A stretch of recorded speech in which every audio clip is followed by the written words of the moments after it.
I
was like, I'm ready to go.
Welcome to the Center for American Remarks.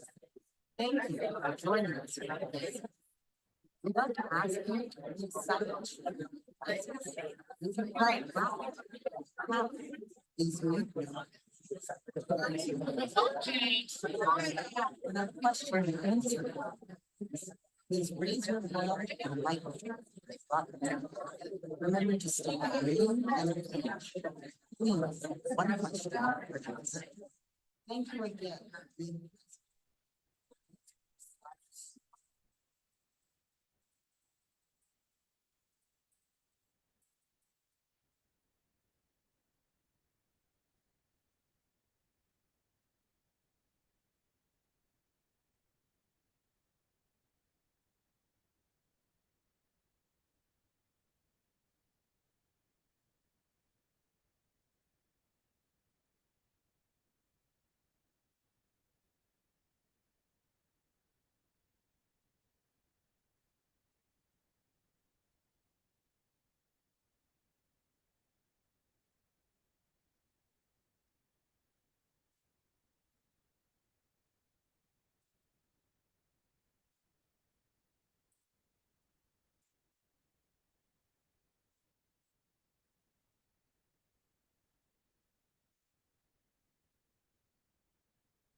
Thunder of applause, please. All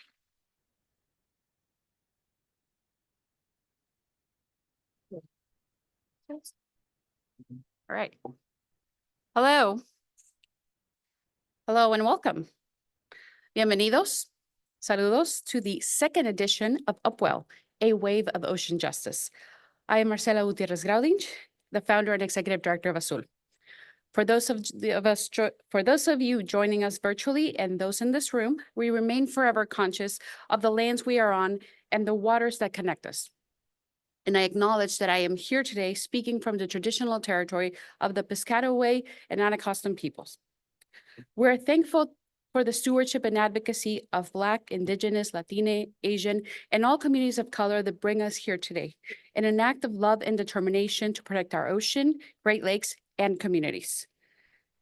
To the dignitaries, brilliant panelists, fellow Upwell organizers like the Center for American Progress, thank you for hosting us, Urban Ocean Lab, and the supporters, Earth Justice, Green 2.0, NRDC, and Ocean Defense Initiative, as well as our philanthropic partners, Mosaic, the David and Lucille Packard Foundation, Beer Initiative, Oceankind, and Walton Family Foundation, as well as the National Marine Sanctuary Foundation. Thank you for supporting today's programming.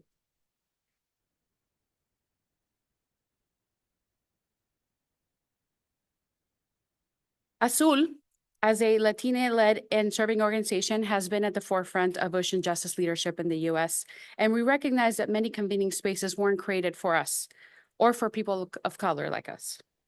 Traditional ocean-focused conferences that feature Black, Indigenous, and people of color to talk only about diversity or to moderate white scientists, but don't make spaces for BIPOC folks, Black, Indigenous, and people of color folks, leadership in science, policy, and advocacy leadership, and really portray the breadth of our expertise are patronizing. We know people of color have been trying to have our voices heard in these spaces, and this movement for a long, long time without any results. And without much movement from large environmental organizations to evolve. Here at Upwell today, it is different. We believe this space can become one where we continue to prioritize the experiences of people who have been historically excluded in ocean conservation, who are celebrating their expertise. And that's what we first dreamed of when we conceived this space. An intergenerational space where we support fellow leaders of color at all stages of their careers, a space where we provide resources to make sure that very leaders this ocean movement needs to better embrace aren't burning out.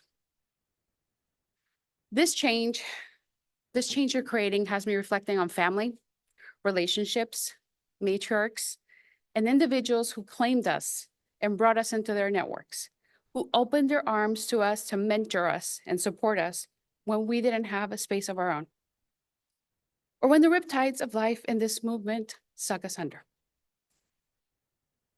We are growing an inclusive network here, led by BIPOC ocean advocates, organizers, scientists, policy experts, and artists, including, round of applause, please, for Upwell's first artists in residence,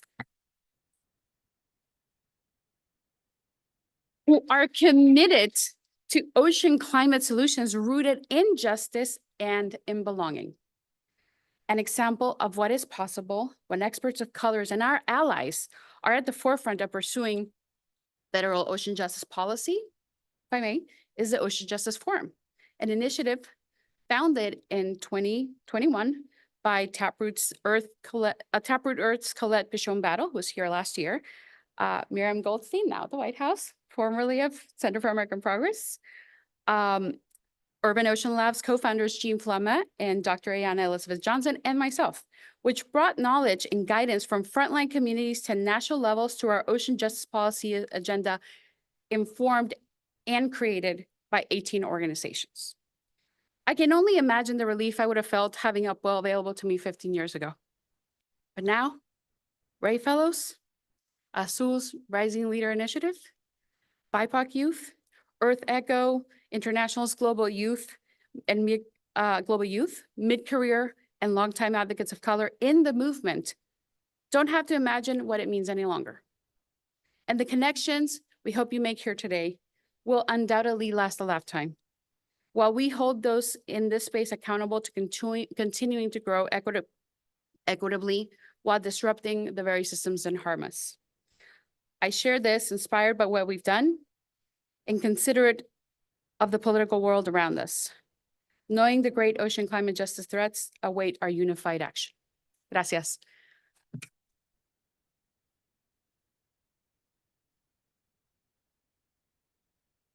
It is now my pleasure to invite co-conspirator Angela Villagomez to come on stage and kick this off.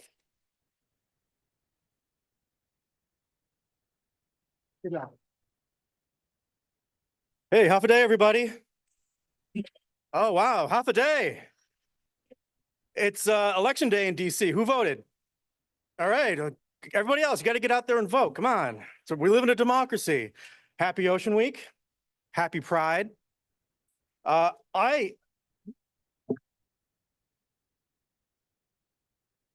also want to welcome all of you to Upwell 2024. It's an honor to stand before you today as we gather to discuss critical issues related to our oceans and their future. My name is Angela Villagomez, and I am thrilled to be your MC today, all day. Upwell is not just another conference, it's a movement. It's a wave of change that seeks to address the inequities that have plagued our ocean for too long. As we gather here, we recognize that access to ocean resources and influence in shaping ocean policy have been historically uneven across racial, economic, gender, and generational lines. Today, we stand united to shift that narrative. The people in this room are at the forefront of changing the who of conservation.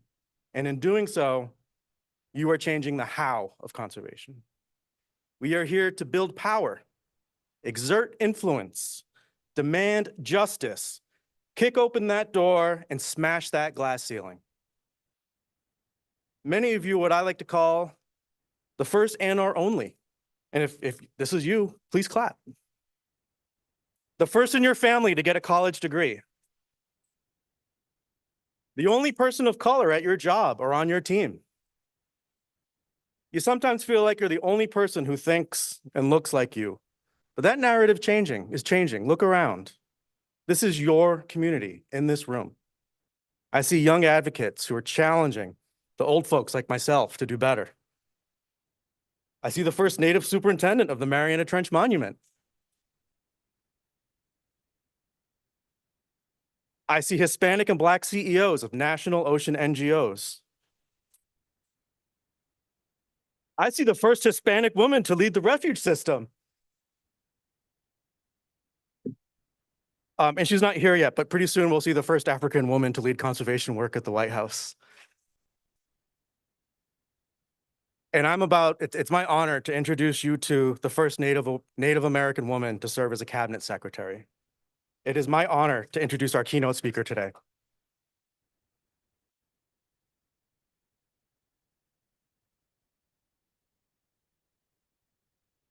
Secretary Deb Haaland made history as the first Native American to serve as a cabinet secretary.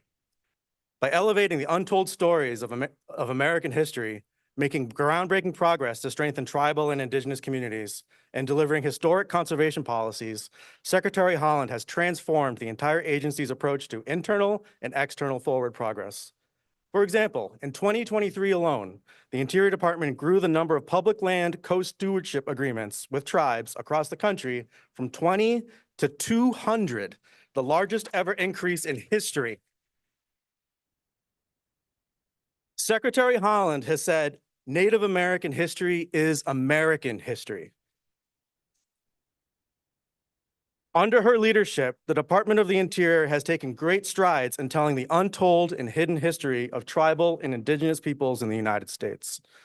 Secretary Haaland has established the Missing and Murdered Unit with the Bureau of Indian Affairs to ensure cross-departmental and interagency work pursuing justice in the epidemic of missing and murdered American Indians and Alaska Natives. She established the Federal Indian Boarding School Initiative to investigate the history of American Indian boarding schools.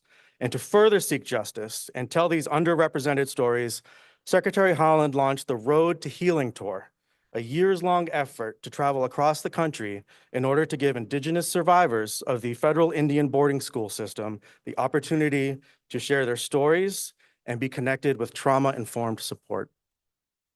Secretary Haaland has also played a leading role in driving the America the Beautiful initiative, the first ever national conservation goal committed to improving access to nature for all Americans, fighting climate change, and protecting 30% of US lands and waters by 2030. In 2023 alone, the Department of the Interior protected more than 12.5 million acres of public lands as national monuments, mineral withdrawals, wildlife refuges, and more, safeguarding nearly the same amount of lands in 2023 as during the administration's first 2 years. Combined, all these areas would be about the size of the state of Virginia.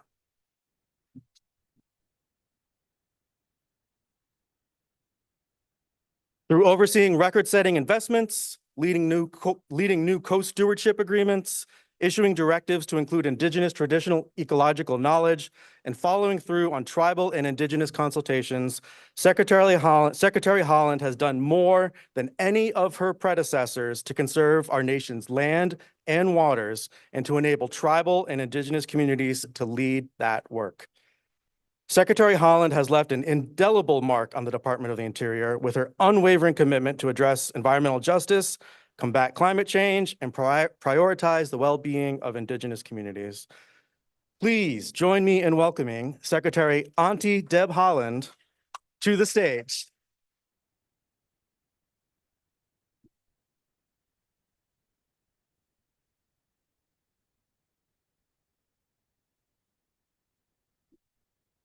Thank you.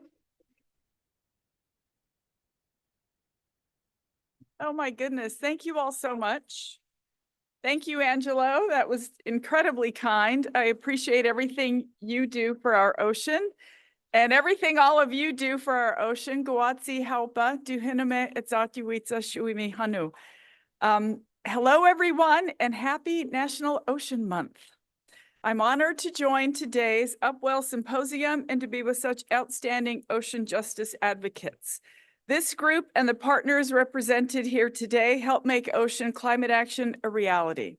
And I'm grateful for your partnership as the department advances this crucial task. It's always exciting to join audiences like this because it means that I'm with folks who care about the future of our planet, our communities, and the health of our ocean as much as I do, and as much as we all do at the Department of the Interior. The ocean connects all of us. I'm a 35th generation New Mexican, and while I love and know the Southwest best, I spent lots of time near the ocean growing up. My dad's military career moved our family from coast to coast several times. I remember as a child being in complete awe of the ocean and walking along sandy beaches for what seemed like hours. On the other side of that ocean was another continent or island community, all connected by the water. And now those islands profoundly feel the climate crisis. None of us are strangers to the dire impacts of climate change. Each year, we bear witness to devastating storms, worsening drought, rapid sea level rise, and ocean acidification that directly impact vulnerable communities across our country. We see this acutely in Indigenous communities. During my time as Interior Secretary, I visited with tribes on both the East and the West Coasts, as well as in Alaska and Hawaii. Some of these communities are literally being washed away by rising sea levels, displacing families, destroying sacred sites, and forcing them from their ancestral homelands. These real-world impacts cannot be ignored, and they are why our administration has made ocean climate action and resilience a top priority, using historic resources from President Biden's Investing in America agenda. But our work would not succeed without you and your unwavering defense of our ocean and the countless communities and ecosystems it supports. You've been in the trenches since the beginning, helping craft the ideas and policy we need to protect our ocean and, in turn, protect current and future generations from the growing impacts of the climate crisis.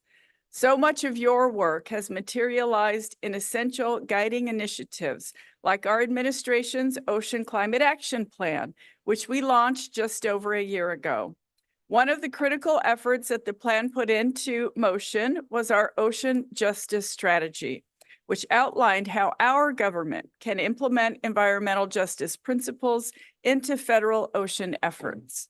That strategy has been our North Star for meeting this climate moment head on while ensuring every ocean community is listened to and heard.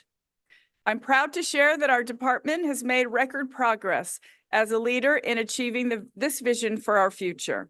Central to our work to fully leverage the power of our ocean has been our unrelenting development of a domestic offshore wind industry, a new industry rooted in community engagement and consultation.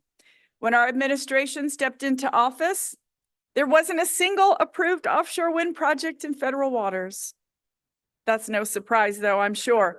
Today, our department has approved 8 utility-scale offshore wind projects in federal waters.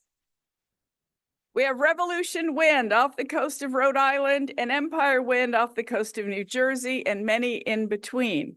Once complete, these projects will produce more than 10 gigawatts of clean, renewable offshore energy.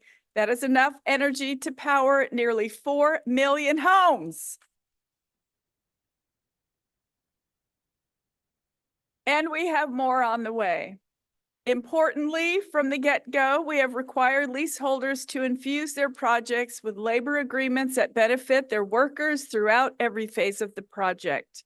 This includes investments in workforce training, supply chain development programs, and community benefit agreements that ensure the health and longevity of local coastal economies.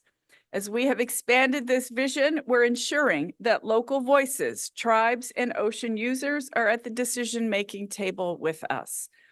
Because the truth is, if we are going to build this critical industry the right way, we must center the communities most impacted, which so often are the ones who have been historically left behind. That includes through ongoing efforts to inform our first ever Environmental Justice Strategy and Action Plan at the Bureau of Ocean Energy Management and the Bureau of Safety and Environmental Enforcement. Those teams continue to hold public meetings that incorporate community voices across the environmental justice movement to ensure that we are putting words into action so that everyone can understand, contribute to, and enjoy the benefits of an abundant offshore wind sector. I'm grateful to the teams for their commitment to developing informed and effective environmental justice strategies that carry our climate action forward in meaningful, effective ways. Together, we are advancing historic efforts to build up this industry with steps that are in line with the recommendation of the Ocean Justice Strategy so many of you work to develop. As we prioritize climate action for our ocean and the communities who depend on it, we must ensure that the actions we take today will endure. In 2022, I issued a secretary's order to phase out the sale of single-use plastics on interior managed lands by 2032. I know this is an issue many of you join me in being passionate about.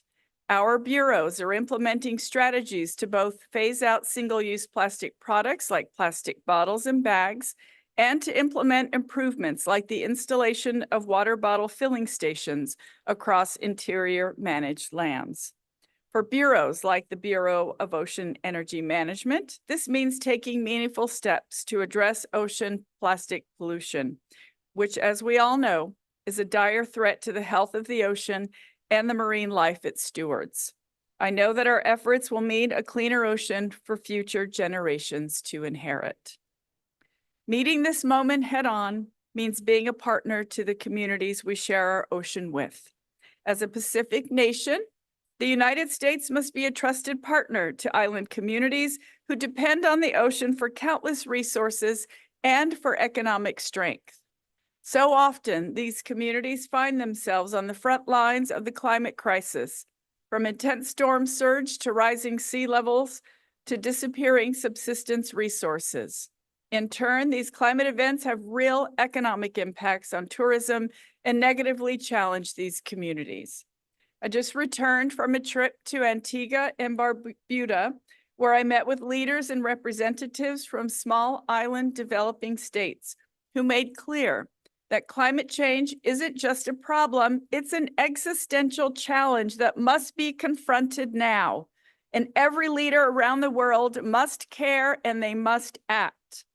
Thankfully, President Biden's Investing in America agenda is making climate action throughout island communities, including American Samoa, Guam, the Commonwealth of the Northern Mariana Islands, Puerto Rico, and the U.S. Virgin Islands, a reality. We're getting this funding out the door as quickly as possible, and earlier this year, announced $7 million that are supporting essential climate adaptation projects. These projects will help revegetate degraded wetland mangrove forests, restore coral reef ecosystems, and build climate workforce capacity so that these essential efforts can continue long into the future. Our Investing in America agenda also extends to the Native Hawaiian community, which through the newly established Kapapa Huli'au, I hope I pronounced that right, close enough. Okay, I'll take that. Climate Resilience Program will provide $20 million for resources to cope with impacts of climate change, including the repair and recovery of structures and cultural sites and the improvement of climate resilience measures, all while leveraging Indigenous knowledge. As we continue to advance these efforts to build community and ecosystem security, we will also ensure that coastal resilience and nature-based solutions guided by community-led input shape our ocean climate action from coast to coast. President Biden's America the Beautiful initiative is helping us realize this future. Our administration's effort to conserve, protect, and restore 30% of our lands and waters by 2030 is ambitious, and we're making historic progress. This innovative effort, coupled with new investments, is helping us work up and down our coasts to ensure the communities and ecosystems that depend on them are protected and resilient in the face of climate change. In fact, thanks in large measure to your encouragement and input, the U.S. Fish and Wildlife Service will soon implement final management plans for the Northeast Canyons and Seamounts and the Marianas Trench Marine National Monuments.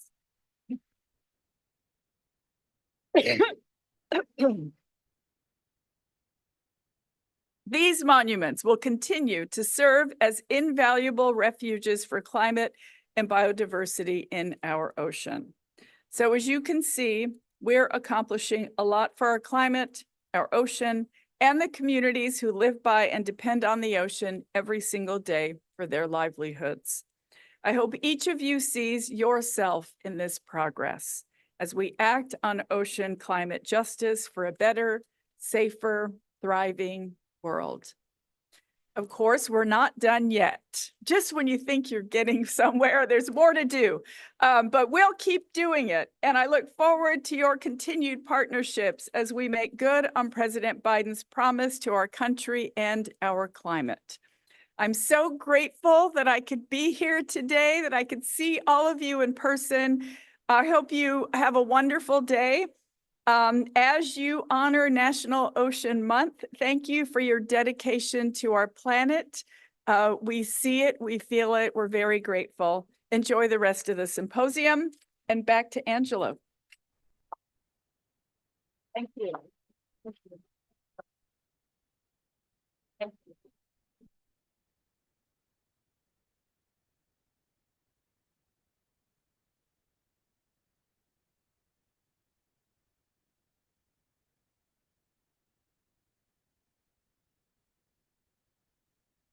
Rolling right along. Let's talk about protected areas. If I could invite Jasmine Graham. There she is, Kat So. You can clap, everyone can clap. Joel Johnson. Ayana Melvin to the stage. There she is. There. Oh, they were in the green room. But you guys forgot to grab her and take her to the green room.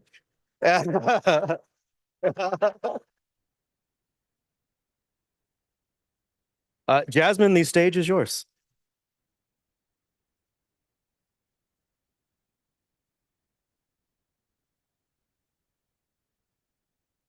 All right. Hello, everyone. Can everyone hear me? Okay, great. So I'm super excited to talk to you all today about moving beyond 30 by 30. So as we all probably know, we have this initiative of 30% of our oceans and lands protected by 2030. Today, we are going to talk about with our lovely panelists here how we move beyond 30 by 30. And what do we mean by that? What we mean is 30 by 30 is a great starting point of having numbers, but people aren't numbers. There are other factors that we need to consider, thinking about not just the numbers, but the quality. So who are we protecting the ocean for? What are we protecting the ocean for? Who's involved in those decisions? And making sure that our conservation efforts are including all voices, including those folks that traditionally haven't had a seat at the table when these decisions are being made. And so we have our panelists here. I'm going to allow them to introduce themselves in just a moment. But I want to give you a little rundown of what we're going to do today.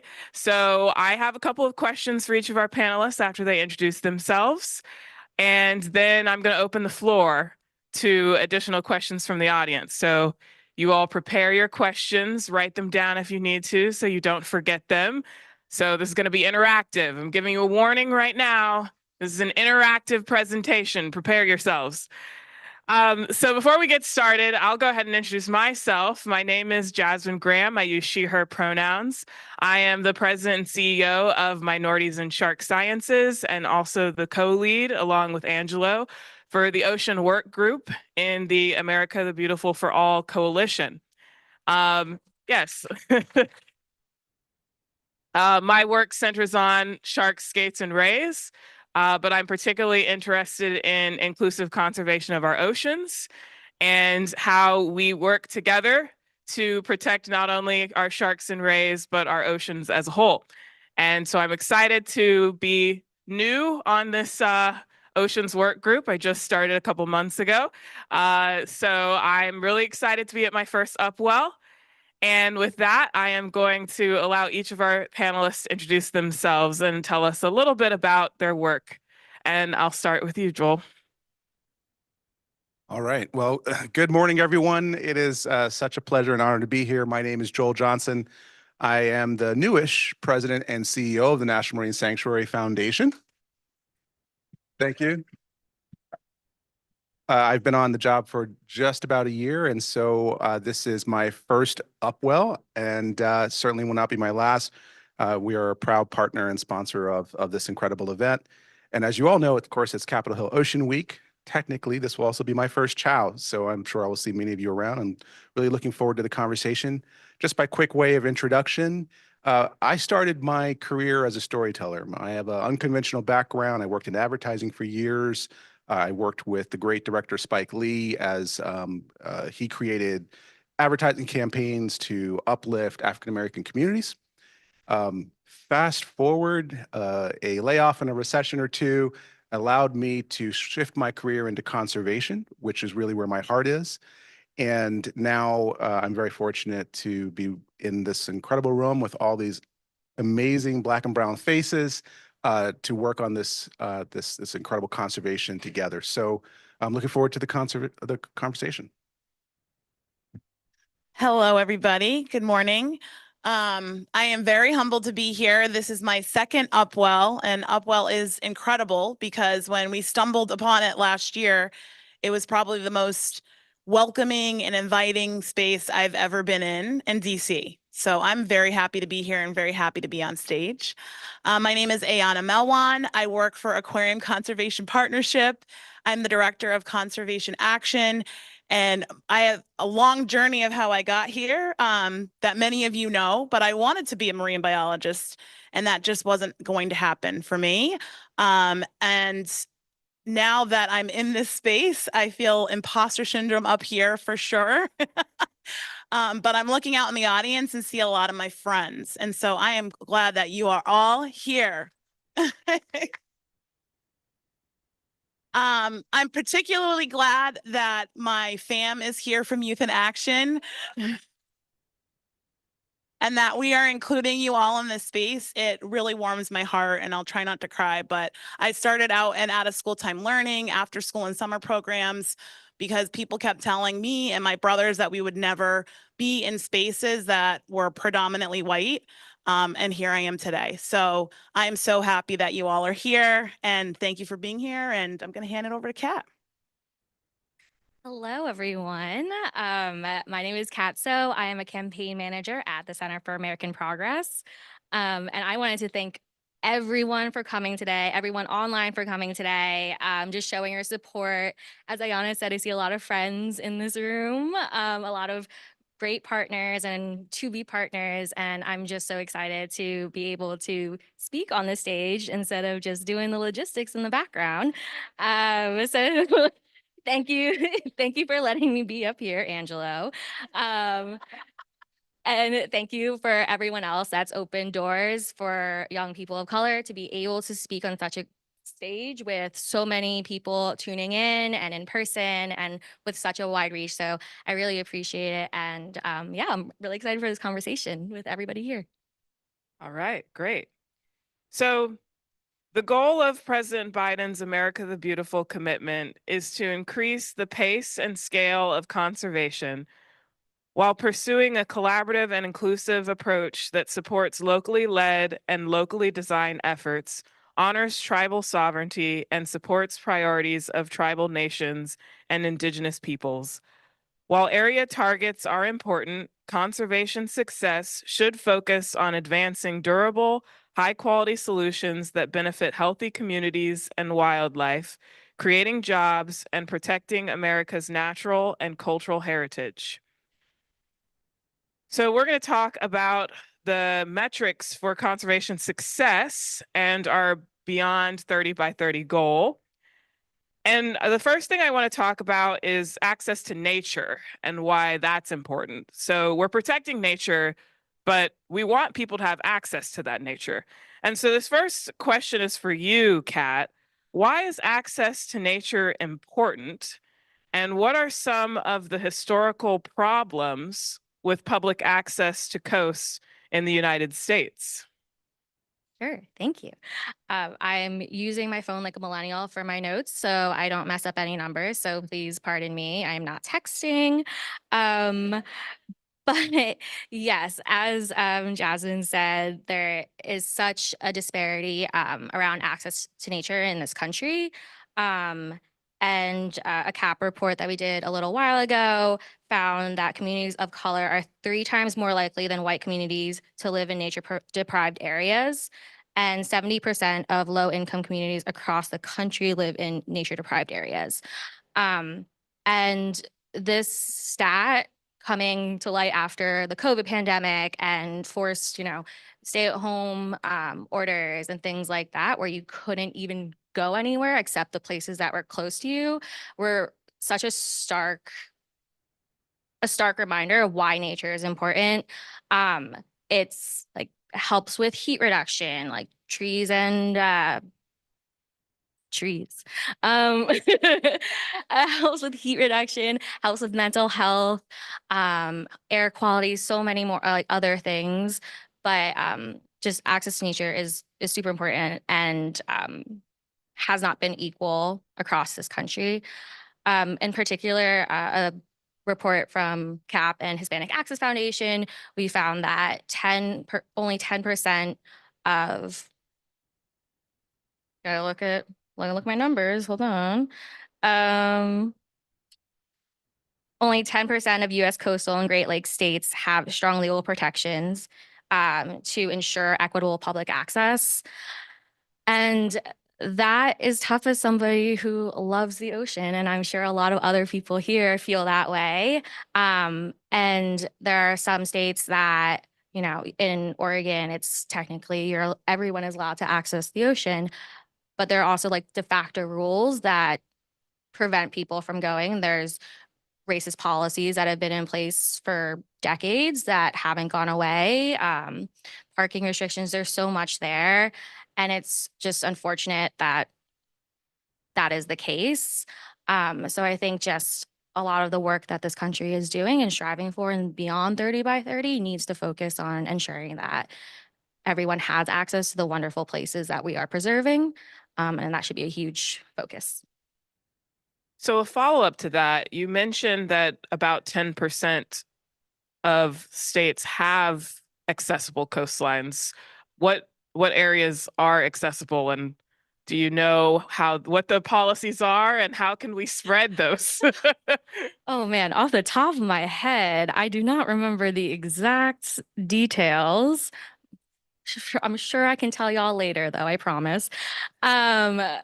But one of like the ways that we did the methodology for this report, we looked at rules on if you were allowed to stand in the water at low tide or high tide, or like if you're allowed to publicly boat somewhere, and kind of those things like that. Looking at also state regulations, like I mentioned Oregon, I believe Texas also has access, like full access to the coast for public trust doctrine.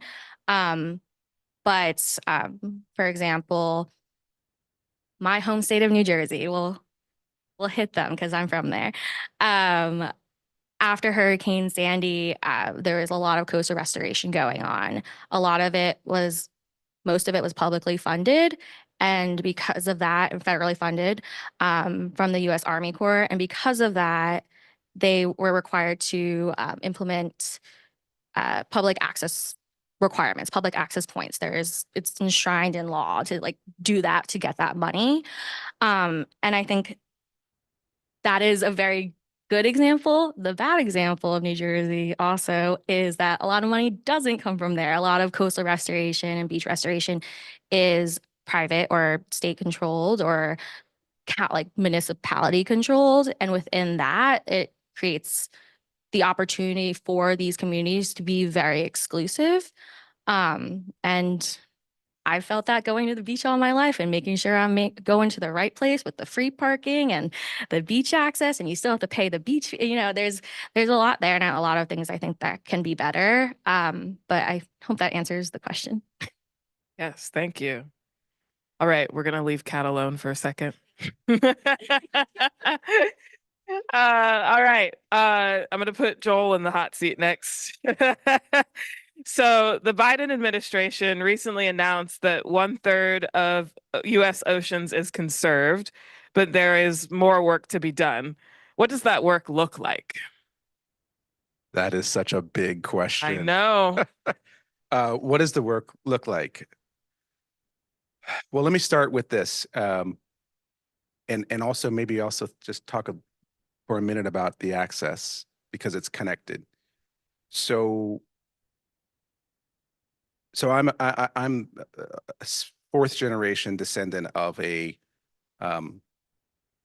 community of people from Kent Island, Maryland, who were fishermen and oystermen. And their way of life is dramatically changed today. And it's because of numerous forces: capitalism, development, gentrification.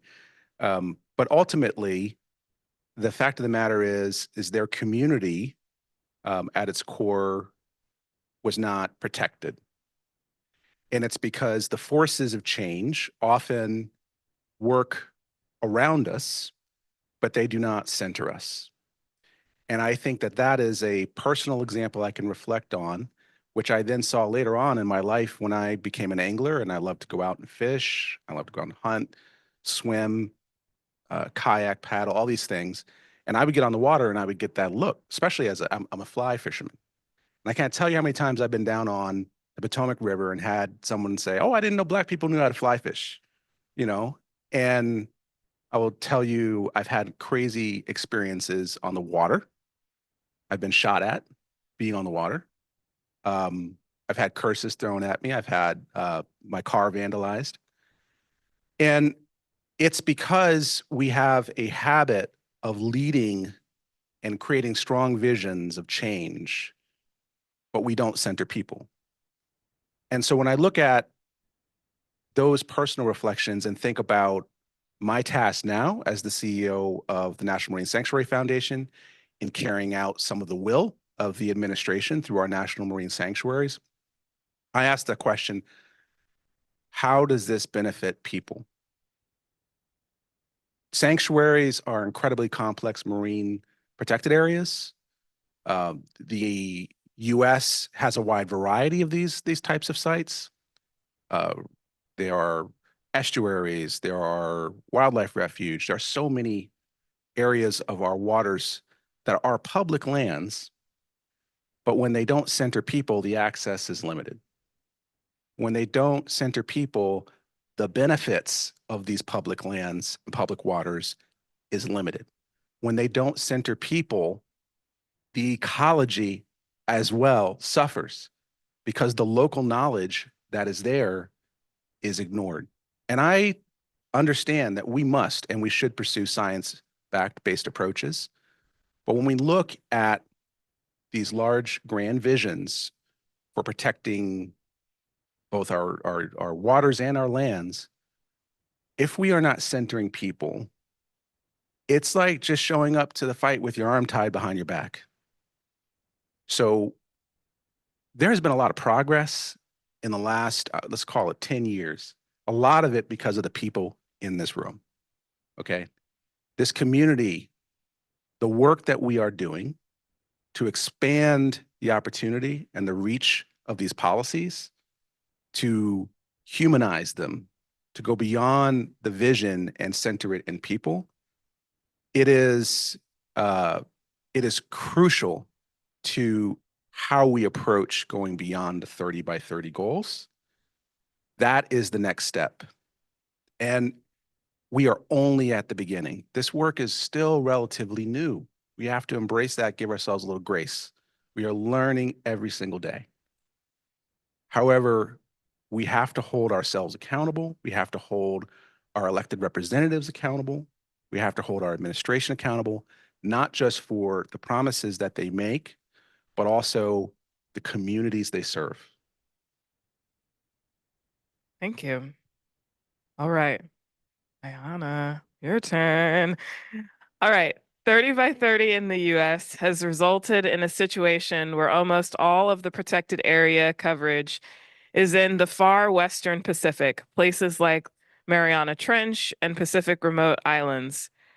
How do we convince funders and the government to give more attention to the places in the contiguous United States?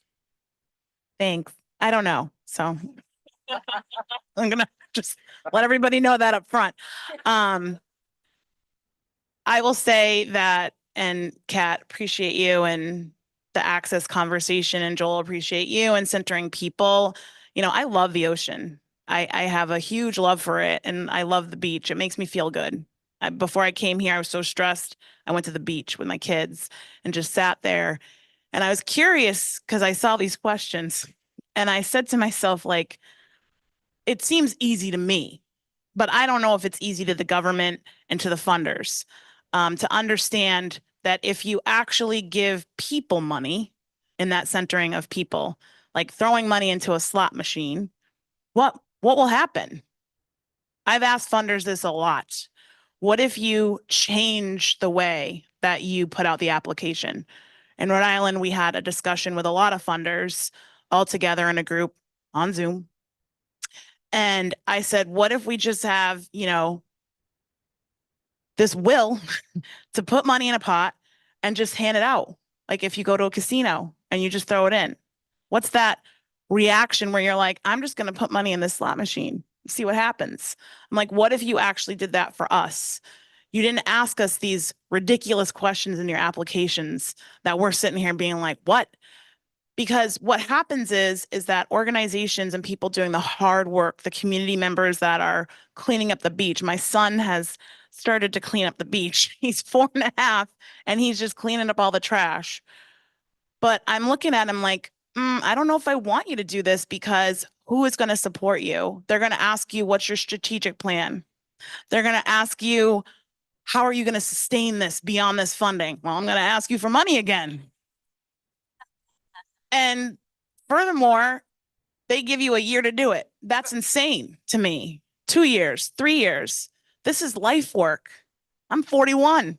I've been going to beach my whole life. It was free. Now you have to pay money. In Rhode Island, $60 to park. Yeah. Yeah. I just bought my parking pass. Oh, wait a minute. This is online. I'm not going to say how I bought my parking pass, but it was $300. And I had to do that through some sneaky stuff. Hopefully none of those people are watching this. To get my family to the beach, to park my car in a safe spot, to not have it vandalized, because that's what we deserve. We're humans. This whole skin color thing drives me insane, because why the hell can't I go to the beach? Why do I have to be stared at? Why do I have to justify my organization in a grant? Why? I think that the Girl, you government better preach. Yes. I think that the government and funders really need to start thinking about that this is people's heart work, asking better questions of, how did you get here? What was your journey? Where were the gaps? And we will fund those, instead of asking us how we're going to ask for more money in 3 years. And maybe we'll get it because the applicant pool is so large now. Yeah, because this is people's heart work. So let me just, she just took it to church. I need to step on the soapbox for a minute, because you just preached a word. So let me just say something that's really frustrating to me is, so I run a nonprofit that's grassroots. And the number of times I've had someone tell me, well, you should apply with a larger organization. Why? Why should they get 60% of this overhead for the things that I'm doing? And it's always, they always recommend a white-led organization. And I am like, you got issues giving money to Black folks? Like that's what I'm hearing, that you don't want to hand me money because you don't trust me. Why don't you trust me? So yes, I just needed to, Yes. you just struck a nerve. You just struck a nerve. Okay, let's move on before Jasmine starts going off here. Please go off. All right, let's go back to Kat. So what can the Biden administration do to improve access for historically marginalized communities to participate in ocean conservation? That's a great question. That has a lot of answers. But I'll try and start, and I encourage y'all to jump in as well, because this is a question that I think we all can answer and do work on. So as Jasmine, you were saying in one of the questions earlier, a lot of 96% of the US protected areas are in the Pacific Rim Islands. I've personally never been out there. I don't know what that looks like. Like, I probably will go out there once in my life. In the contiguous United States, I believe it's 2%. I'm not even checking my phone this time. I'm just shooting out a number. That sounds right to me. And I think there are just more places that are accessible to people, real people, centering people and mixed uses, and like going to the beach, fishing, other activities, recreational activities, instead of just conserving these huge places, which are so important as well. But the harder thing is conserving and protecting areas for communities and for people that require community engagement, stakeholder involvement, a lot more talking and discussing and regulations and all those things that just make it a bit tougher. But it's also so important. to just be able to access those areas that are around you, that you can take a train to, that you don't have to buy a parking pass for, that you don't have to travel thousands of miles to. I think just focusing more on the amazing areas that we have around the country, and especially in the face of climate change. And there are so many great, beautiful places that need our help and protection too. And I think that is something that the Biden administration can definitely focus on as we move forward. Does anyone else want to tackle that question? You know it. So everything, I think for me, it's so difficult to do the work and try to encourage administration around things that seem natural. And why not? Why do you not have access? And so the Narragansett tribe has a place in Rhode Island called Coronation Rock. It has gone from private ownership to town ownership to private ownership for a long time now. But the rock in the area has significant cultural relevance to everything that they do as a tribe, including the last ceremony that was there. They crowned a queen. They don't have access to it. I don't understand how to tell the riddle of this, because is there a riddle? It seems easy to me. However, the town hired a town solicitor just to combat the tribe. And the reason that they said in the paper, they thought that this would settle well, is because they said, oh, the tribe's going to put up a casino. But that's not even in their nature. Their nature is, we steward the lands and water. We are people of the water. There's a salt pond and a moraine and the ocean that is out, and then the rock is behind them. And that's where they decided hundreds of years ago that it was a sacred place and a place to hold their ceremonies, to celebrate birthdays, to crown people, because that's what they do. So why is it so hard to understand, to Kat's point, that somewhere that's 10 minutes down the road cannot be accessed, but somewhere that's hundreds of miles off the coastline that's the protected area? The Northeast canyons and seamounts are 160 miles off the coast. And we teach the young people about it, and they're like, this is great, and this is fantastic, and it has all these treasures, but I'm seeing them in pictures. What about the place down the road where my ancestors used to go and grab oysters? We can't go there without somebody coming out of their house with a shotgun and saying, no, this is our land now. So the Biden-Harris administration, I think they need to push a little harder, to Joel's point about centering people, listening to them, listening to their stories, and say, this seems easy. And they got the money to do it. Let's go give you that land back so that you can continue hundreds of years of ceremony, continue your family traditions, because you did know how to steward the land and waters. And we want to recognize that and push it forward. No fancy words.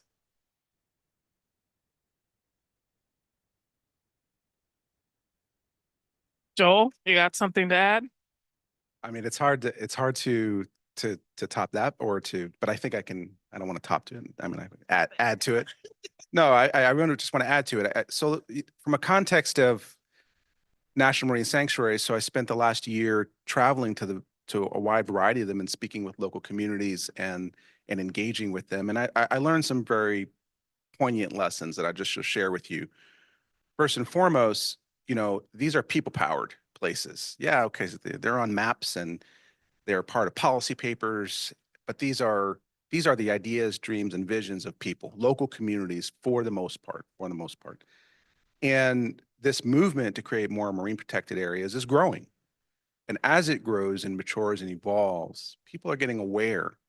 They're getting aware, oh, I didn't know that was for me, being a part of the creation process of a marine protected area. And they're growing in that knowledge. Now, the reality is one reason why they didn't know, that is not their fault that they did not know. That is the job of NOAA. That is their job, to make everyone aware of that possibility, to strive for an overabundance of knowledge about the creation of a marine protected area. Okay, so that has to be part of the process, part of the policy. Now, most of America's national marine sanctuaries have sanctuary advisory councils. They can be up to 40 people deep. and most of them are not very diverse. They might call it inclusive because there are particular requirements for these advisory councils, but the nature of the beast, if you aren't educating people about these advisory councils, that these are your public lands and waters that you can have a role in creating the most significant piece of policy to run it, the management plan, which is what the sanctuary advisory councils are a part of, then it's hard to come back in a resource deprived institution. National Marine Sanctuaries are completely resource deprived. And I don't want to pick on our brothers and sisters over at national parks, but National Marine Sanctuaries are funded in, I don't know, 10, 15 cents compared to $32 per acre. So that's 10 cents per marine acre compared to $32 of federal support for a national park acre. Now I get it. That's because of access. It's because national parks and these incredible other terrestrial protected areas, they are, and historically have been, the access is increasing. Our marine protected areas, they are complex in that they don't always create access opportunities. Some of them are offshore, but we have to acknowledge that if we center people in those communities, then the multi-use nature of those sanctuaries going forward can incorporate a vision of increased access and inclusivity. And that should also include for those cultural practices. So we're very excited in the sanctuary system about the proposed Chumash Heritage National Marine Sanctuary for many, many reasons. Not only because it will protect tremendous biodiversity and create a connected corridor, if you will, between several other sanctuaries on the California coast, but because it is the first tribally nominated and indigenous-led marine protected area in the US. That has profound implications for how we go forward in creating additional marine protected areas to meet some of these lofty goals like 30 by 30. But the beyond part is in the who. It's in the stewardship. It's in the nature of who gets to create that management plan, who gets to decide how these sites are going to be used, okay? And we do have some really powerful living current examples within the sanctuary system that show the diversity of what can be. So when we look a little further north to the Olympic Coast National Marine Sanctuary, we see an incredible collaboration, a partnership between multiple tribes, the Hoh, the Makah, the Quinault, the Quillette, and also the state of Washington and of course, NOAA and the federal government. While it's not perfect, none of these things are, it provides a model, an example that we can build on and go forward. Our key to solving or addressing these difficult questions, I will always come back to people. I will always come back to answering this question: what do you need? How can we provide it? What do we need to change about ourselves in order to make that possible? I love that. I feel like you just took me on a visioning journey of what if national marine sanctuaries looked like national parks, where people could just go to them. Like there were just boats, and just like Title I schools could just hop on boats and go see national marine sanctuaries and explore them and just like vibe with marine wildlife. Oh man. And then we got like people just like snorkeling and seeing reefs. And just like, I'm just in a whole visioning experience right now. That would be amazing. Okay, so I have a last question for each of you before we expand out to the audience questions here. So speaking of visioning, I want us all to vision what would the world look like when we went beyond 30 by 30 and achieved equitable and just conservation measures, and how do you foresee your organizations getting us there? And I'm going to start with Kat. Oh no. I am going to ask you to repeat the question one more time, just so I make sure I get everything. What would the world look like if we went beyond 30 by 30 and achieved equitable and just conservation measures? And how do you foresee your organization helping us get there? That's a big question. I know I don't ask small Oh questions. man, gonna stay with me. I think the world, the conservation world, the ocean world would, in my dream, would look more like the makeup of this room. I am so grateful again for everyone being here and for getting the opportunity to work with a lot of you and hopefully work with a lot of you in the future. I know we have a lot of youth leaders here and fantastic advocates and funders and everyone. So I would hope that as we continue this work, we see more diversity and like familiar faces and just change what it means to be in conservation. I personally, like through college and just general working and life, everyone that I saw in leadership has been mostly whites, a lot of white women, a lot of fantastic people. But I've never, not until maybe like the past year or two, I've noticed like a huge like shift in the way that I walk into a room and it just looks a little bit different. And a lot of that is creating the spaces and having people come join us and also buy into this work and believe in this work. So I think in the perfect Beyond 30 by 30 vision in the future, it involves everyone here. It involves bringing in more people who maybe traditionally don't have, like, aren't gonna go in this route, or like, oh, I don't know, I didn't go to like a 4-year college. I don't have access to be an ocean advocate. It's like, you do. Look at some orgs that are here today. Reach out. Like, there are a lot of non-traditional paths. There are a lot of ways to get involved. And I'm just so encouraged by everyone here. I'll call out Azul and the Rising Leader Initiative. You guys are always wonderful. I know there are other youth groups here, but I don't know all their names. I'm sorry. And just like seeing and meeting everybody and the next generation of conservationists and policymakers and advocates.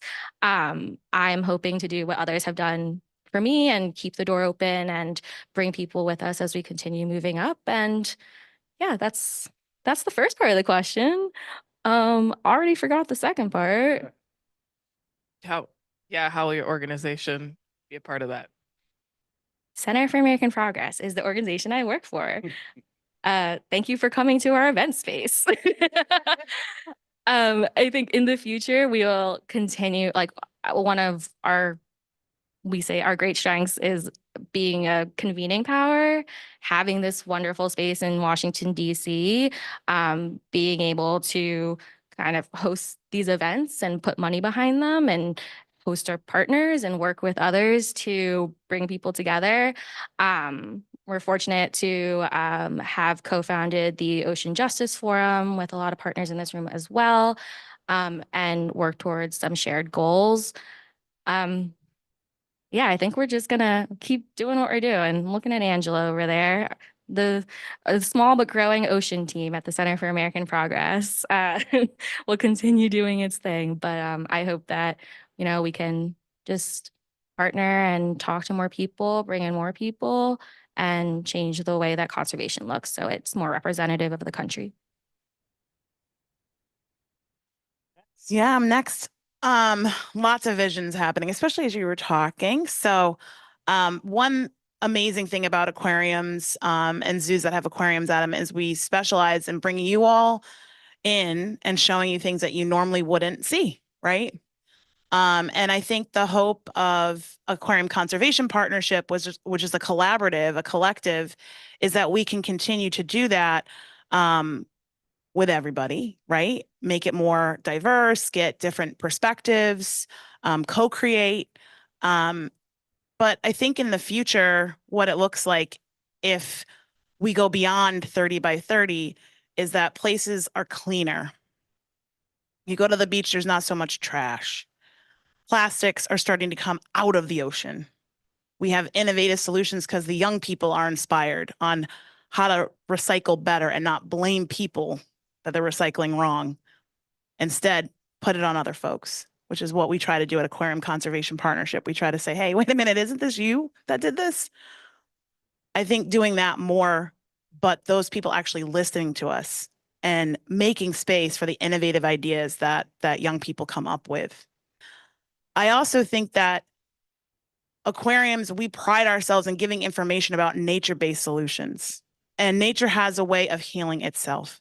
So if we go beyond 30 by 30, we will start to see that, and we will be able to continue to educate people why that happens and how it happens, to again mimic nature so that we can create innovative solutions on how we recycle our waste, on how we use things, on sustainability, and start to really make it habitual versus just piloting it and practicing it. So that's what I think the future looks like.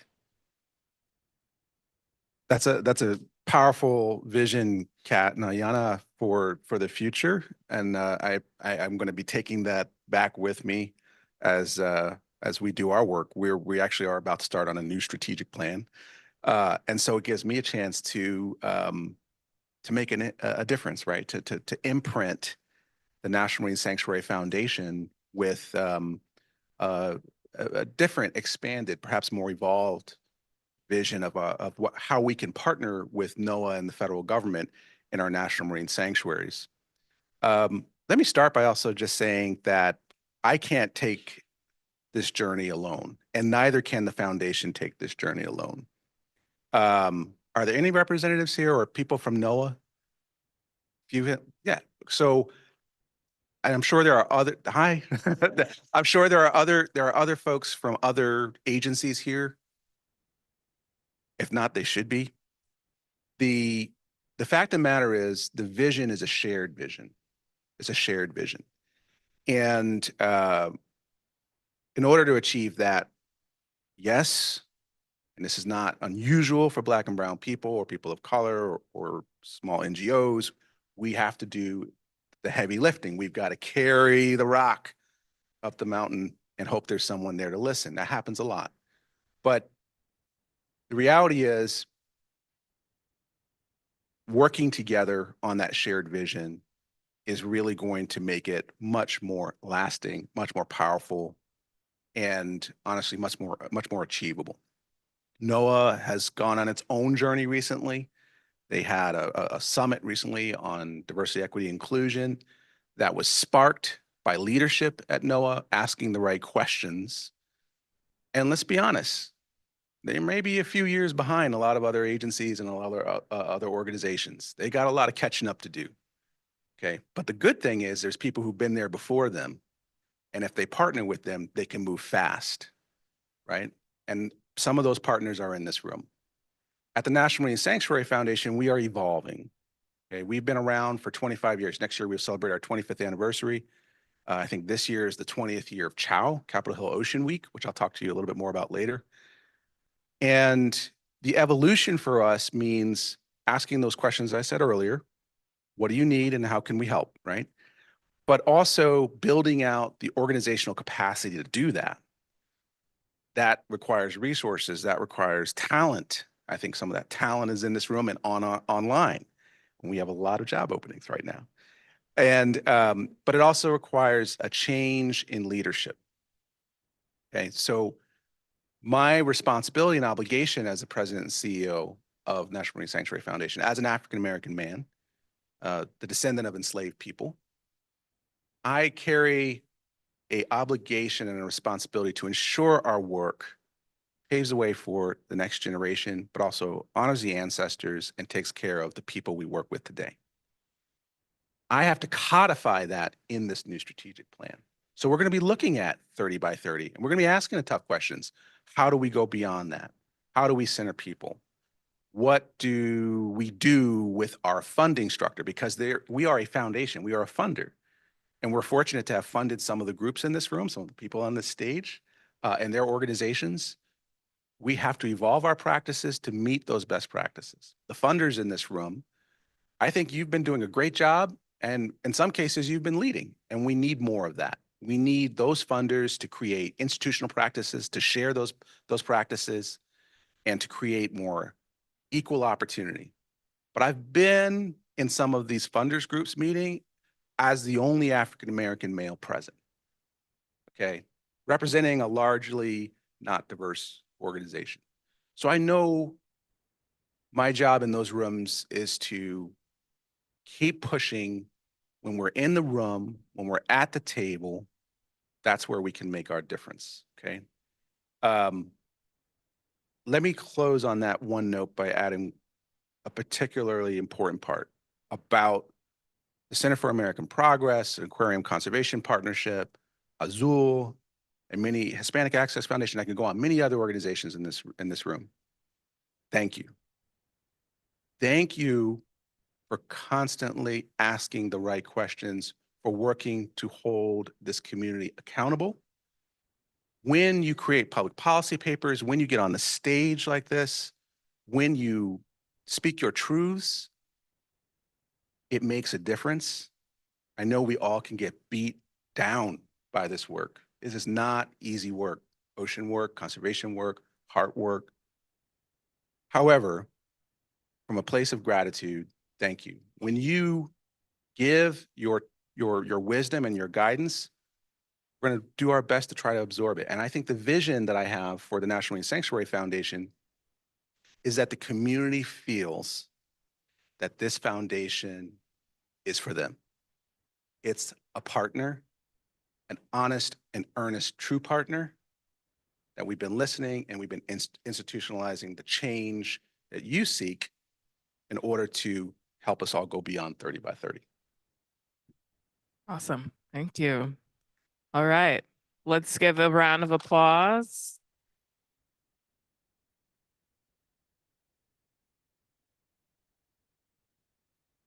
We do have 13 minutes for questions. And I think we have a mic runner. So if you will raise your hand. Yes, I love the immediate hand raises. Hello, I'm Betsy Lopez Wagner. I just want to say hello to everyone real quick and a huge thank you for Joel, first of all, for bringing up the National Marine Sanctuaries. I think just, I saw some NOAA folks in the room. As Joel noted, there are councils, there are spaces for all your voices. I feel like this is a little biased, but as the co-chair of the Office of National Marine Sanctuaries Business Advisory Council, we know of so many opportunities where your voices could absolutely tap in different geographies and places. So just as Joel said, please take the opportunity. We've got so many opportunities for momentum. And my current council right now, I'm the only woman of color, the only person of color, though I recognize we previously had amazing people like Taisha Adams of the Mukayu Collective and Maite Arce of Hispanic Access, but it is to say there's more space for all y'all. I just want to celebrate Kat and the momentum and the beautiful work that you do.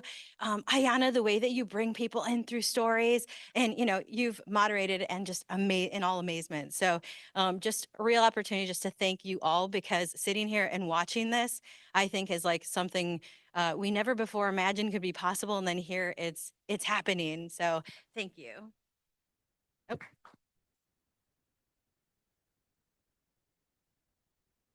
Hey, everybody. Let me introduce myself. My name is Armando Sumaya. I'm the founder of the first Latinic fundraising institute in the country called Somos El Poder.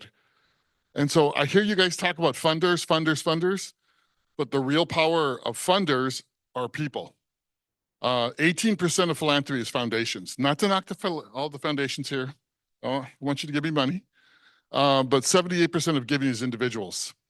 Latinos have a giving ability of $24 billion a year in this country. So we need to really focus on individual small and big gifts to power these movements, to go beyond 30 by 30, to really strengthen our organizations and, like Upwell, come from the bottom up and not just wait for foundations that are overly white focused to fund us, wait for the government to fund us, but to fund ourselves. So that's the statement of the day.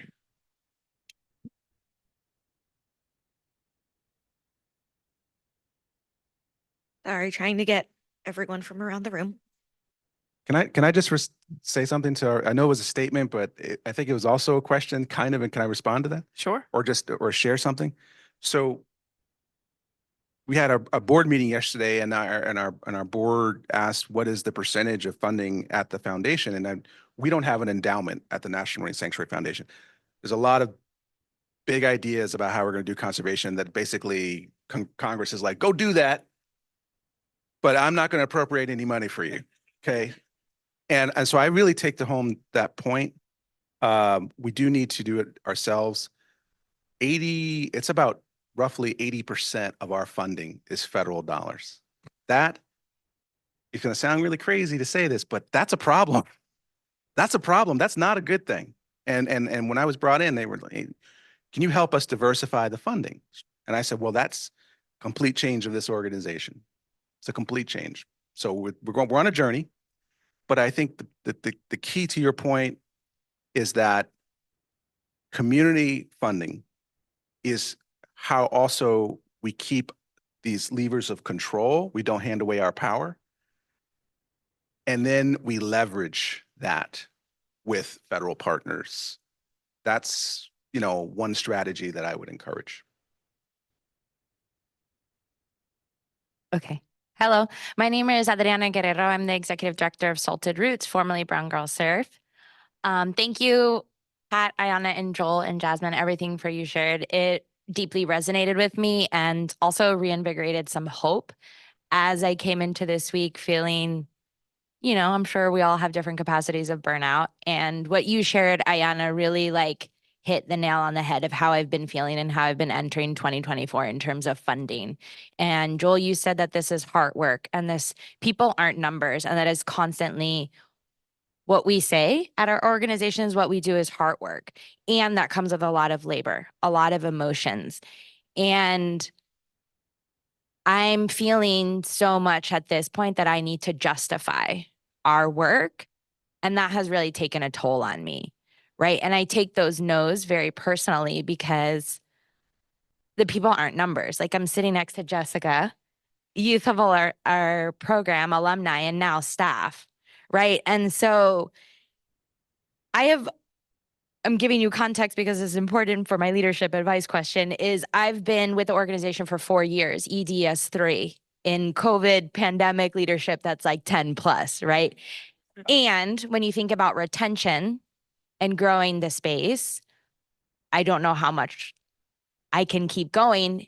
And also spaces like this makes me feel hopeful. And so my question to each of you is, what keeps you going? What keeps you motivated? And what keeps you hopeful? You're defaulting to me. Okay. Wow, that's a big question. It was very hard for me to get on stage today. I'm not going to lie. I'm extremely burned out. And I think there's a lot of reasons for it. But what keeps me going is what I mentioned before. And it's honest, is going to, the other morning I walked down the beach and I saw these 2 very bright yellow signs with the caution graphic on it. And it said private. It said private beach. They're illegal signs. They're not supposed to be there. And that's what kept me going. I was like, okay, I'm going to go to chow. I'm not going to call out sick. That's what kept me going. So it's little things. It's small wins. I encourage you and others to try to look for those small, tiny wins. Maybe your latte was made perfect. I don't know. Or the weather hit you right, but try to celebrate in that moment. Take it in, lean into it, whatever you need to do. And keep going, but know that everybody is burned out and that you're not alone. And if you accept hugs, give hugs.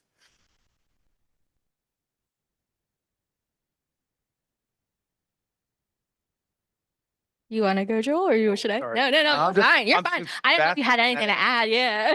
I think that's the answer. And I mentioned, I'm a rabid fisherman. I fish any chance I get, and that's my happy place, and it's how I recover. And I've got an executive coach. As a new CEO, it's important to have mentors and guides, and nature is also my executive coach. I get on the water and I fish and I zone out, and I commune with the mink and the bald eagles and the and the fish, and that helps to restore me. And I'm very fortunate, I'm very privileged that my family, enables that for me. But also, of course, I'm privileged to travel around the country to the sanctuaries and spend time in them. And when I talk to the people living in those coastal communities, that gives me hope. It lifts me up, and it makes me want to, keep fighting the good fight. And I will say, when you're in this work, you're exposed to a ridiculous amount of bad news on a daily basis. I mean, it just, you got to turn off your Google alerts sometimes because it just hits you. And I'll tell you, on the first couple days on the job last summer, in July, we were experiencing one of the hottest days on planet Earth, And I was getting calls from my staff in the Florida Keys National Marine Sanctuary. The waters there had reached the temperature of a hot tub, 20 feet below the surface.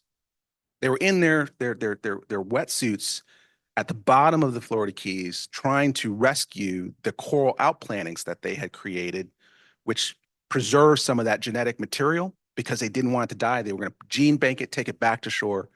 And it was a whole army of volunteers that worked on that from several different organizations, including some of my staff and the staff at the sanctuaries. And I got calls from some of the staff in tears. They were watching their work for the last 5 years die right in front of their eyes. They would dive the reef. That reef is gone. It's bleached. It's dead, And so those are my first couple days on the job. And then it was the hottest week on Earth. Then it was the hottest month on Earth. Then it was the hottest year on Earth. And so I think about my daughter, who is 11 years old, and the world that she is going to inherit. And I think, what is my purpose? What is my job now? We are all in the business of climate change now. All of us. If you think you're in some other job, you don't belong in this room or at this meeting.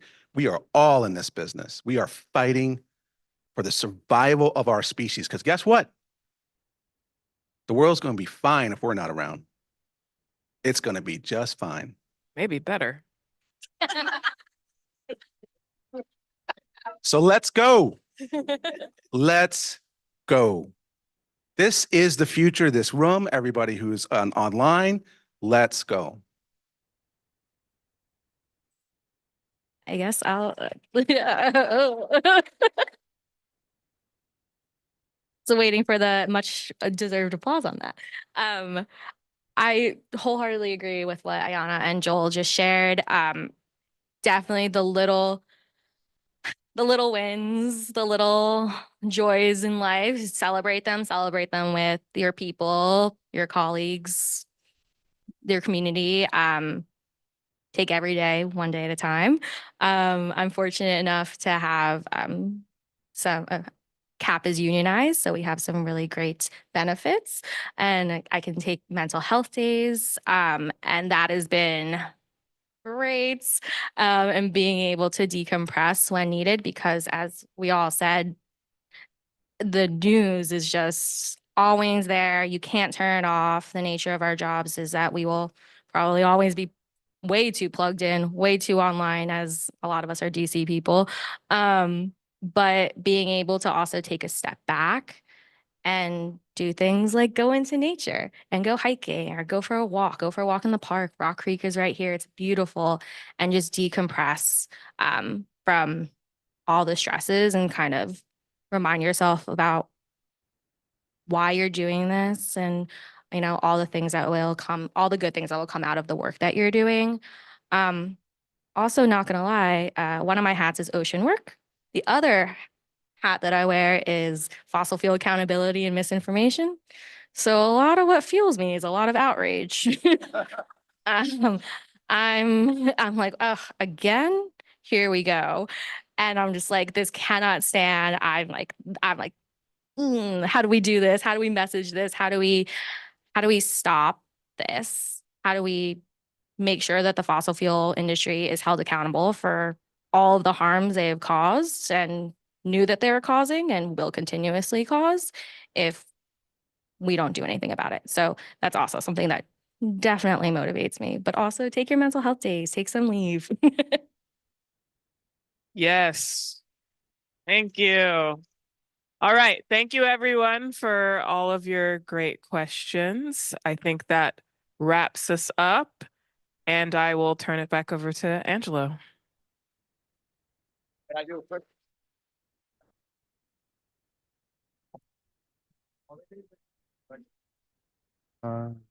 Hey, while they take a picture, we have about a 15-minute break. We're going to come back and have our first senior government official interviewed by a youth. So about 15 minutes. Yeah, you. 15 minutes, everybody. Thank you so much. For me, I like to listen to Taylor Swift's new song. I Can Do It With a Broken Heart. That gets me like whenever I'm having a difficult time. Yeah, look karaoke.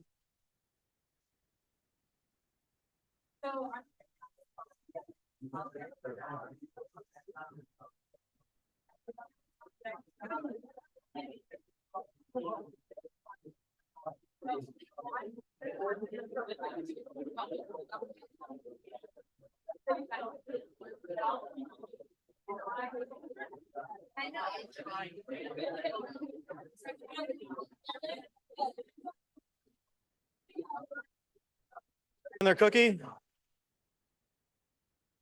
We're good. All right. Everybody have their coffee and their cookie. If I could invite everybody to keep hugging each other, but also come sit down. We'll get started in just a moment, maybe give it about 30 seconds. I didn't write any jokes. I'll write some jokes the next time I stand up out on the stage.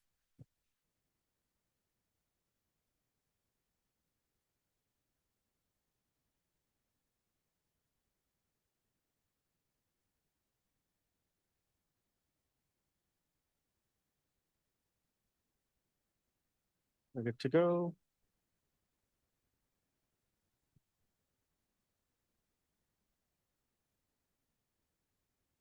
All right, I feel like we have hit the point where we can invite our next speakers up onto the stage.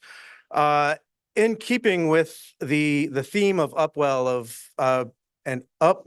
of ocean justice, today we've invited youth ocean advocates to interview senior government officials about their lives in conservation and the work that they do and how they got those jobs, and hopefully how the youth can replace them in a couple of years and have those jobs. So this is the first time we're doing this, but I'd like to invite Chair Mallory from the White House Council on Environmental Quality to the stage, as well as Emma Chong, who is my first cousin, by the way. It's a small world, isn't it? To the stage. All right, we just need 2 microphones up on the stage. Otherwise, it's gonna be very difficult to hear them. Oh, where's your intro? Okay, you don't have the intro for Brenda? Okay, shoot. Okay. Hafide Zamtiro. I'm so sorry, someone forgot to give me my introduction for the lovely Brenda Mallory, but okay, Angelo told me to ask you this. It's slightly embarrassing. Is it okay I call you Auntie Mallory? Okay, sure. Auntie Brenda or Auntie Mallory? Auntie Brenda. Auntie Brenda, okay.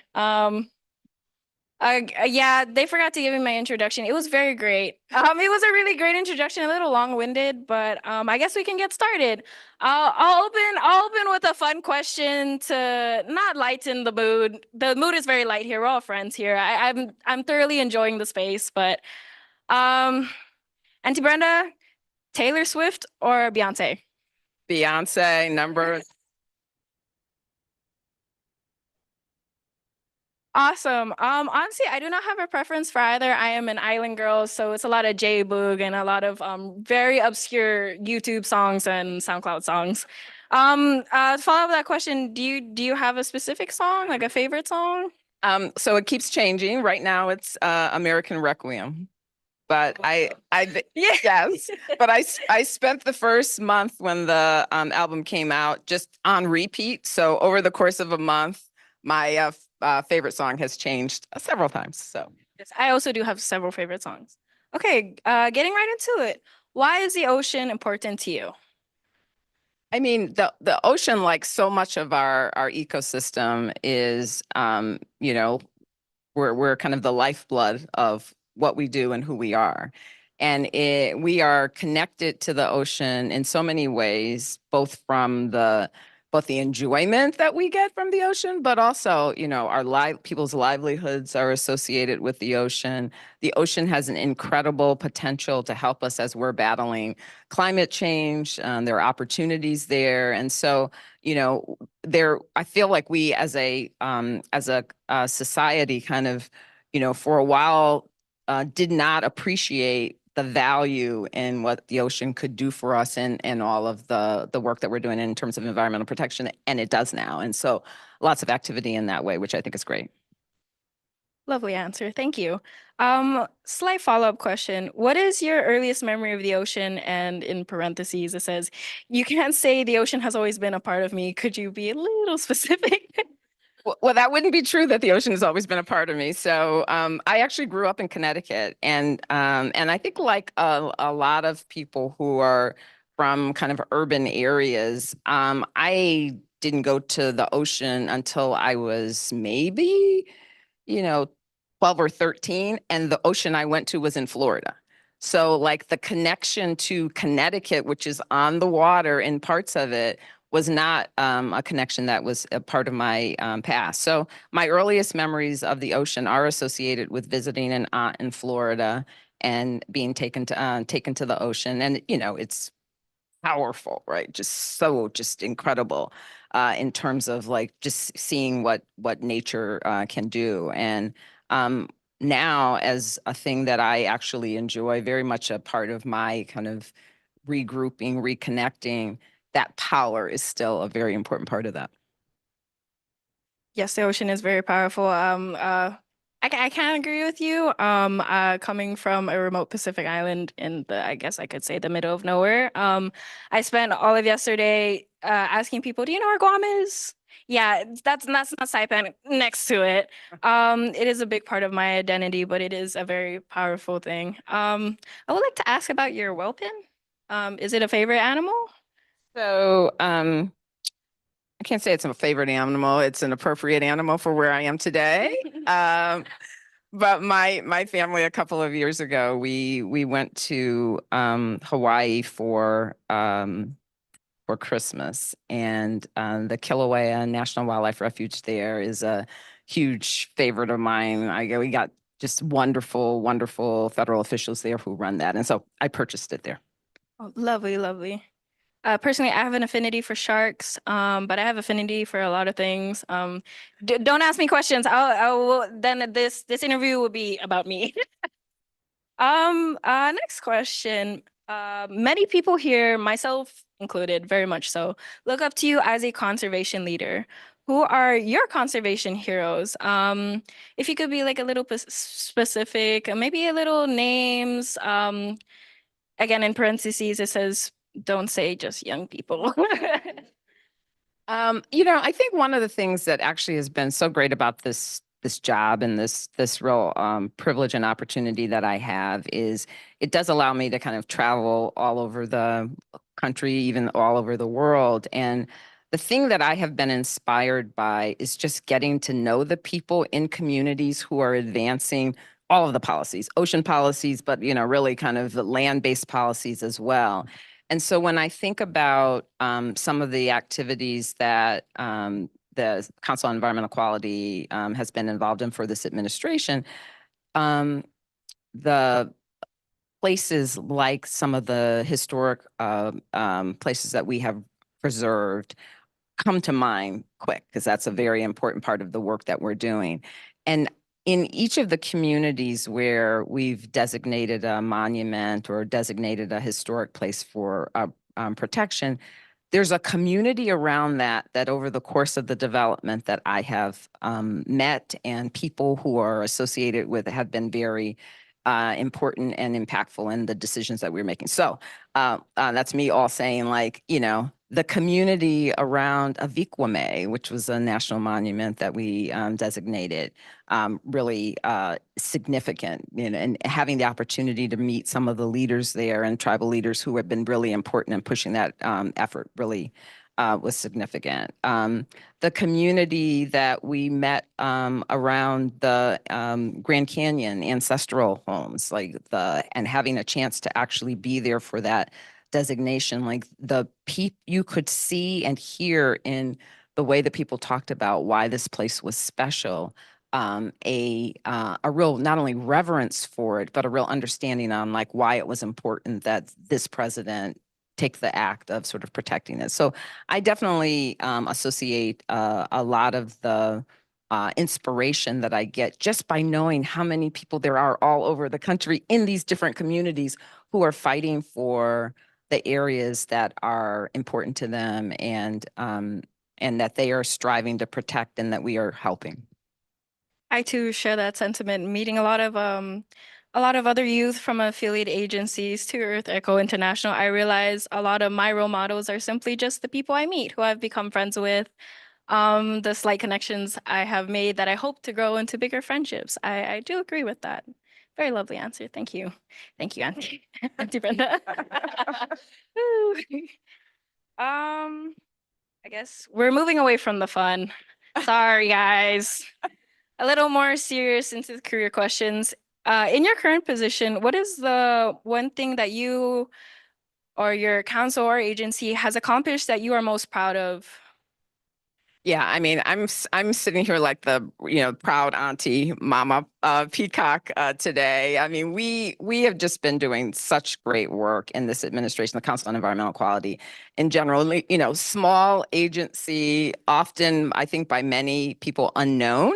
And so just a series of things that I think have been really important. You know, most recently we released the second phase of the rulemaking on the National Environmental Policy Act, which to me is such an important tool in making sure that agencies are really thinking about the environmental implications of what they're doing.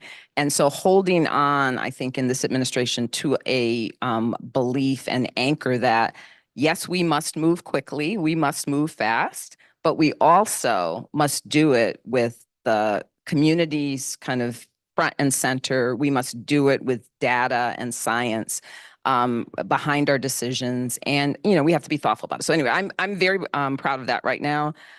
This president is by far, you know, one of the greatest conservation presidents we've had. At this point, we've preserved or protected 41 million acres across the country, 10 of those in national monuments, which is something that often doesn't happen until the second term, but like we got a real head start here because this is something that is important to him and that he believes. And part of the belief is just this, again, back to the recognition of local communities showing what's important to them and that being lifted up to us as being significant and something to follow up on. And we designated last year the Emmett Till and Mamie Till Mobley National Monument, which, you know, has sites in Mississippi and in Illinois. And that is a great example of like decades of advocacy around trying to mark the memory of this tragic event that occurred in our history, but that was galvanizing in really starting the civil rights movement. And so, you know, again, great example of something where a lot of force around doing it and under this president's leadership has been just great. Anything specific to your career that you're proud of?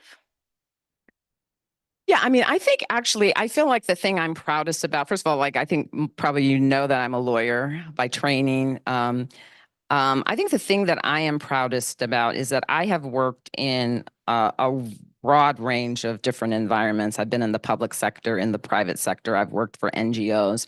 And I think that being able to be kind of effective in all of those environments and to build partnerships with the various communities that I'm interacting with, I think that's really something that I'm most proud of because it allows for me and the partners I'm working with to really accomplish the goals that are important to us. Yes, I do admire your work as an environmental lawyer. It might push me to go to law school because as a recent high school graduate, please do not ask me what I want to do with my life. I do not know. I have a very strict 1.5-year plan after this. After that, we're winging it, guys. That leads into my next question. What advice would you give to young people about starting a career working in conservation?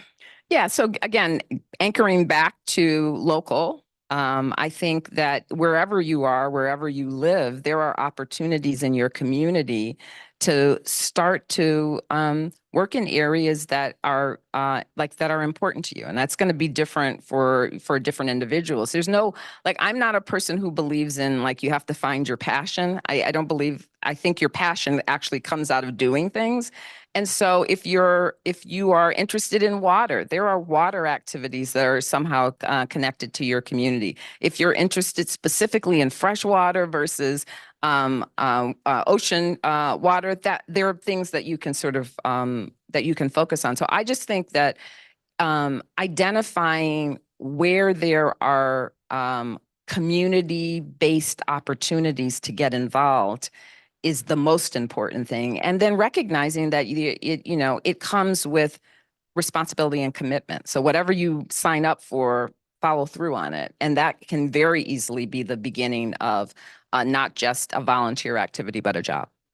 Yes, I agree with I like how you put you find your passion when you do things.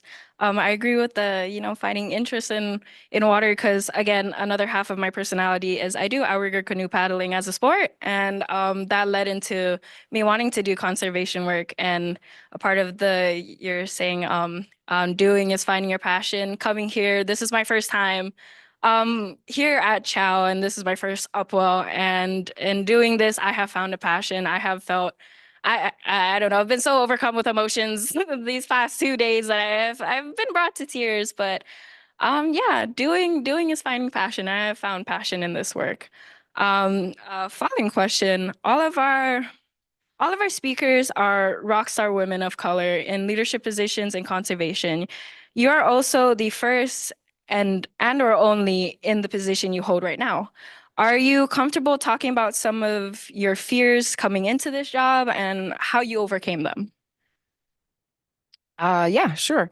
I mean, I guess so I'm long into my career. I think of myself as being at the end of my career.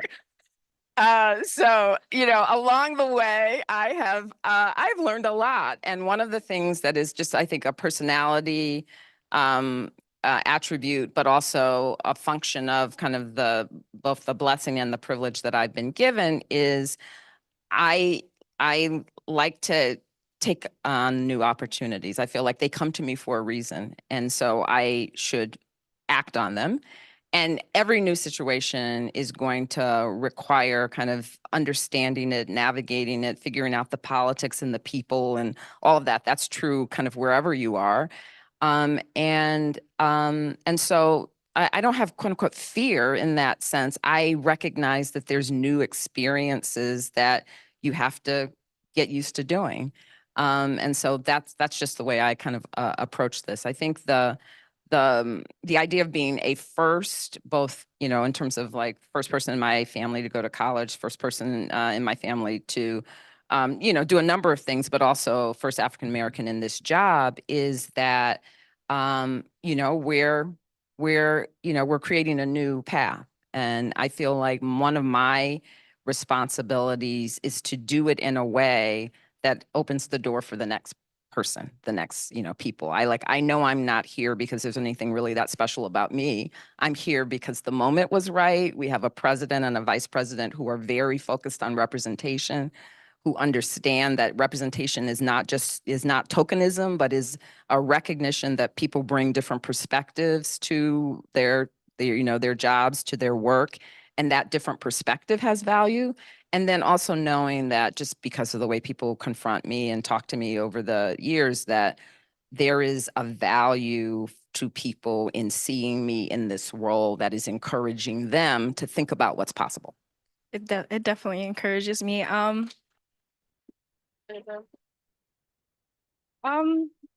Since you added that you believe you're at the end of your career, is going back to the beginning of your career, was there any fears when you first were starting out as a lawyer, like any fears of that adversity you might face, possibly even racism in the workplace? Were there any fears? Yeah, I mean, again, I am a positive and optimistic person. That probably has come across. And so I just don't walk into things thinking about the fear. Like I walk into it sort of recognizing, I guess I do believe this. I'm where I am for a reason. That's not an accident, right? Yeah. And and I work really hard, right? So you kind of put those things behind you. I'm not overwhelmed by fear. Even then, even at the beginning. But I did, do what you can to learn as much as you can, make the networks, talk to people, like do the things that are important to being successful in whatever the spaces that you're in. And know that, when people are second guessing what's possible or they think you're not up to it, you're going to have some challenges that other people don't have, but like, don't give into the challenge, right? Like, don't give into that kind of pressure. Just be very focused on doing an excellent job and let the excellent job be what speaks for you. Okay, don't quote me on this, but what you just said reminds me of a quote. Don't run away from what you're afraid of, run towards it. I like that mentality. It's very motivational to me because as you saw over there, I was guys, I was really nervous to come up here. Next question. What change have you helped implement to bring more people of color like you and me, people of different genders, people of different ability into the ocean conservation movement? Yeah. So again, I do think it's just an incredible, both, as I said, privilege and blessing to be part of this administration, to be working under the leadership of President Biden and Vice President Harris, who, through their campaign for their jobs and right away in the administration really established kind of a framework that made it clear that we were going to be an administration that includes everybody, that we were going to be an administration that is focused on addressing some of the inequities in our society, in our world, and in the environmental area in particular, that some of the kind of, again, institutional structures that result in some people being more exposed to pollutants and chemicals than others, like all of that was very much part of the agenda. And so so that has allowed us to do a number of different things. We have Environmental Justice Advisory Council that was created, again, through an executive order the first week, that has brought in experts across the country from academia, from environmental justice advocacy, from, just generally environmental, expertise, to help us identify what are the things that we have to do and do better if we're going to try to make sure that we're meeting all of the community's needs that are present. So that's number one.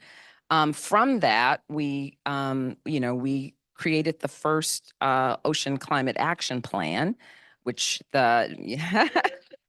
yes, which is really kind of laying out a framework for how we're going to confront the ocean impacts using both the power of the ocean, but also recognizing where we have to be very thoughtful about how we're impacting the communities who are right on the ocean. As part of that, we created the Ocean Justice Strategy, right? And the Ocean Justice Strategy, again, with intentionality, recognizing that if we don't focus on how we're making sure that all communities are benefiting from the structures that we're creating, that are being considered when we think about the impacts, it won't happen. And so again, with the structures created from the Ocean Justice Strategy, that's another just like forcing us to stop and think of what is this going to mean? What is this going to mean? So Angelo, you're killing the moment, dude. So those are some of the structures that I think we've put in place. And then there's just like traveling all over the country and world, again, meeting people, talking to people where they are, trying to understand like what is working, what is not working, what do we have to do to make sure that the goals that we're setting are actually going to have results on the ground for the people. I think all of those are sort of part of what I think is helping us to make some progress. What would you like to see out of youth who are coming into the field of ocean conservation? Like what would you like to see more of from us? I mean, I honestly, you told me at the beginning not to say anything about how I was inspired by the youth, but I mean, the reality is that there's so much that we are learning about how people want to be integrated into the work, how folks, want to be thought of, young folks want to be thought of when we think about some of these major issues. And so in some ways, I just like keep doing what you're doing and recognize that even when it feels like people aren't paying attention, they are, right? Like I have this book that I read when my kids were young. That was actually the first adolescent that I had to deal with. It was called something like "Get Out of My Life, but First Drive Me to the Mall," right? Love that. Just love the title. And I don't remember the details of the book, but what I took from the book was establish the message and just keep making it clear what that is. And so in some ways I say that to the youth, back to the parents, like, yeah, I mean, there are things that you have identified that are important and in ways that we have not as a society, as a community, prepared the world for you. Don't be quiet about that. Just keep making your points. Yes, for all the youth in the room like me, there is our vote of confidence. Yeah. I like that note about not staying quiet, because often youth and even youth of color, we feel a little outside of these spaces. We feel on the outer ends. So yeah, that for me and my fellow youth in the Earth Echo Ocean Ambassador Program, we're going to the Hill today, and we're going to talk to our representatives and our Congress people. So that's a good advice for us. Me too.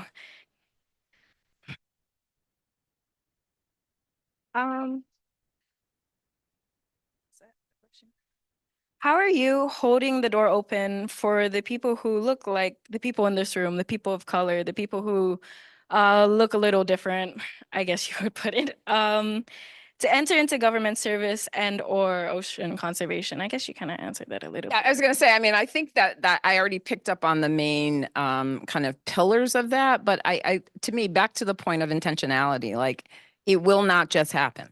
If we are not focused on it, if we are not making special efforts to actually do the outreach that's needed to make people feel like they are welcome, that we are looking for their expertise, that we are looking for the different perspectives that they're bringing, it won't happen, right? And so different agencies are doing, very different things across the government. I mean, some are creating specific fellowships. EPA has created a new FACA to bring youth into the conversation. The American Climate Corps that the president is creating, which is designed to bring like 20,000 young people into conservation jobs over time. And, we just on Earth Day kind of opened up a website that has like 2,000 specific jobs that are available. Like all of these are designed to really create an environment where young people of color in particular, can think about the clean energy economy that we are working towards as being a place that will provide opportunity. Well, that is a great response and a great way to wrap up our interview. Thank you, Auntie Brenda, for this wonderful interview. I hope you have enjoyed our little conversation. Yes, I have. Thank you. Thank you, everybody.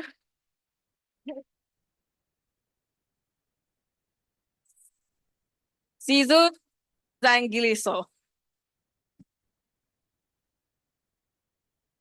We got her the intro about halfway through the interview. That was my fault. Apologies. We lost your intro. Do you want to read it now? Or no, you don't. Okay. No, they don't want to read it. Auntie Brenda, everybody, you have a new name. Yeah. We are going to roll right into our next panel, and I left my phone over there, sorry.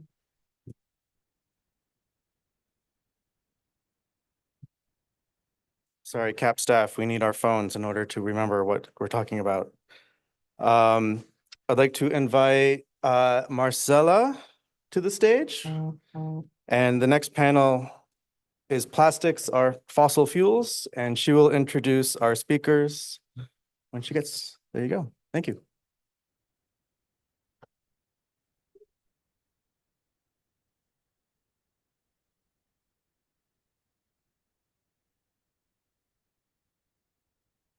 Buenas tardes. I am back again. Thank you so much. We are gonna get into a very, I'm so excited to get into a very, as deep as we can, discussion on a matter of local, national, and international importance. Something that if we do right is a once in a generation opportunity. And we are so delighted to have two fabulous experts here today. So today we're talking about plastics or fossil fuels, and you can't read my button here, but it says, so we should stop making them. So for this discussion, we want to guide you through their expert analysis on what is the whole lifestyle of plastics. So yes, this is a ocean conference, it's an ocean justice conference, and we have to remind ourselves that ocean pollution, it's but the last part of it. And by the time that plastic gets to the ocean, it has left a wake of destruction in its path. So without further ado, I am so pleased to welcome our panelists. To my right, immediately to my right, Dr. Jamala Jin is a fierce advocate for human rights and human health. She's a former Senate staffer, director for multiple organizations, and currently the science policy advisor for Break Free from Plastics, and has seen her work put forward the best interest of underrepresented communities with first passion and empathy. Thank you, Dr. J, for being here. You want to tell us a little bit more about yourself?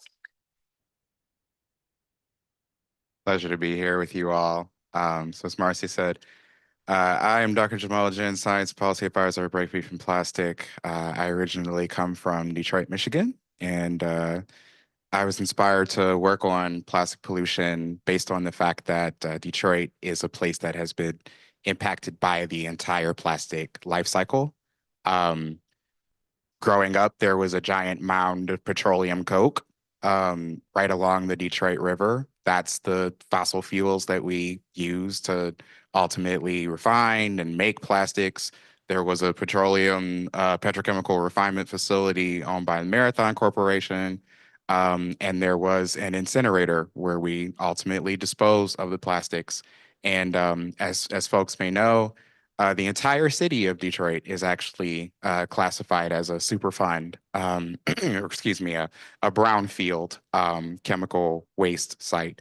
So, I come to this work from, impacted communities as well as the scientific perspective of knowing that plastics are fossil fuels, and we've been making them for years without any real considerations for the human health impacts. So I'm excited to be here with you all and talk more about that today. Thank you, Dr. Jin. Next to my right, we have Ms. Erika Nunez, and Erika serves as the head of the Plastics Initiative at the Ocean Foundation, where she leads the technical programmatic work in scientific and policy activities related to coastal and oceanic plastic pollution. Her experience as a public servant and advocate for 16 years show a clear, unwavering support for underrepresented communities, and I would say leadership in this policy arena. Can you tell us a little bit more about yourself? Yes. First of all, me and Dr. Jamala did not plan our outfits for this, but I have to say that I am so happy that we were on the same wavelength. As Marcy mentioned, I'm Erika Nunez. I head the Plastics Initiative at the Ocean Foundation, and where I focus my work really on the upstream. And I think a lot of people say the Ocean Foundation, what are you doing in the chemicals and upstream space? And it's our philosophy that really, in order for us to achieve all the goals that we have, we need to stop plastic production. We need to look at drastically reducing the chemicals that are involved in the production of plastics. And that is all very upstream solution set. So that's where I focus my work in the chemicals in the policy space. I grew up in Massachusetts. I'm an East Coast. I've lived up and down the East Coast. Always lived near the ocean, although now I live in North Carolina, and I'm probably the furthest I've been from the ocean in terms of where I live. But this work has always inspired me, as Marseille mentioned. That number has now creeped up, and it's like 19 years. Yeah, in conservation, most of that in the federal government, and then the last 7 or so, I don't even know anymore, of years in the NGO sector. And what continues to inspire me in this work is, number one, is always finding more people of color doing this work. When I first started doing conservation for the federal government, I always felt alone because it always felt, being in a technical agency, that there was not a lot of people of color for me when I go into meetings and be the only one. And that was always very jarring. And then also with that, when I did see or meet, especially when I moved to DC and worked at headquarters and saw the breadth of diversity that did exist, and the myth of that people of color are not interested in this field, that people of color are not studying this, that people of color are not, this is not a place for people of color because they're not interested. It was a myth. It's a lie. We are there and we continue to be increasing. So I'm just happy to be here. I'm very excited. Totally went off on a wavelength there, but I felt very inspired just by looking at all of you. So happy to be here. We're all about the waves here. All right, so I'm gonna ask the same questions to the both of you to start. I will say we have a lot of very meaty questions. I'm hoping to make the most of this. If we cannot get to questions, we can certainly take those in writing and pass them on. So we're gonna try, but yeah, all right. So to the both of you, starting with Dr. Jen, looking at the current framework of domestic regulations, which domestic policies could use improvements in the upcoming sessions and related to our plastic conversations? Sure. Well, I think before I kind of get into the meat and potatoes of the answer, I just want to, take a few step backs and talk about why these things need to be regulated. So let's just talk about the Toxic Substances Control Act for a second, or TSCA. There's a report that came out, it's called the Plaschem report, that showed that there are over 16,000 chemicals in plastics. And of those 16,000, about 3,600 of them are not subject to any chemical risk management process in the world. So let's talk about what that means practically. Practically, that means that, you, like me, probably shop at places like Shein, Fashion Nova, right? You buy windbreakers from, various department stores, and all of those clothes are made primarily from, polyethylene, polyurethane, plastics. And all of those chemicals are often present in the clothes, they're present in the food containers, they're present in the textiles, they're present in the paints that you're using for your walls. And all of that's being manufactured with no regard whatsoever for how that's going to impact your health, much less the health of the fence line and frontline communities that live near the facilities where these things are manufactured. So, TSCA right now is just now getting to the point where they're starting to prioritize a couple of the chemicals that are present in plastics. And you want to know how many out of the 16,000 that we have managed to get to in terms of looking at the actual risks that that they present to human health? 5. 5 out of 16,000. And actually one of them was polyvinyl chloride, which was the polymer that was on the trains that derailed in that huge disaster last year in East Palestine. You probably all remember that giant black plume of smoke that we saw in Ohio. That was the risks of plastic pollution, plastic manufacturing and plastic transport. So TSCA is an example of how we are way, way behind on regulating plastics. And, we need to look at really novel solutions in order to begin addressing the problem. Probably everybody in this room has heard about polyfluoroalkyl substances, or PFAS, right? Well, TSCA regulations under PFAS are looking at restricting PFAS chemicals as a class. So restricting all of these chemicals that we manufacture at once, because usually when we manufacture them, they exist in products as mixtures. So we just got to ban everything at the source, and look for more sustainable alternatives.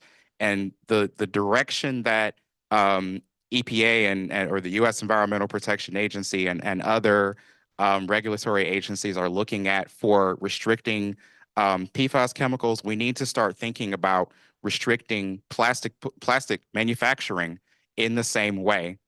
This is the only way that you and I can stop ingesting a credit card's worth of microplastics a week.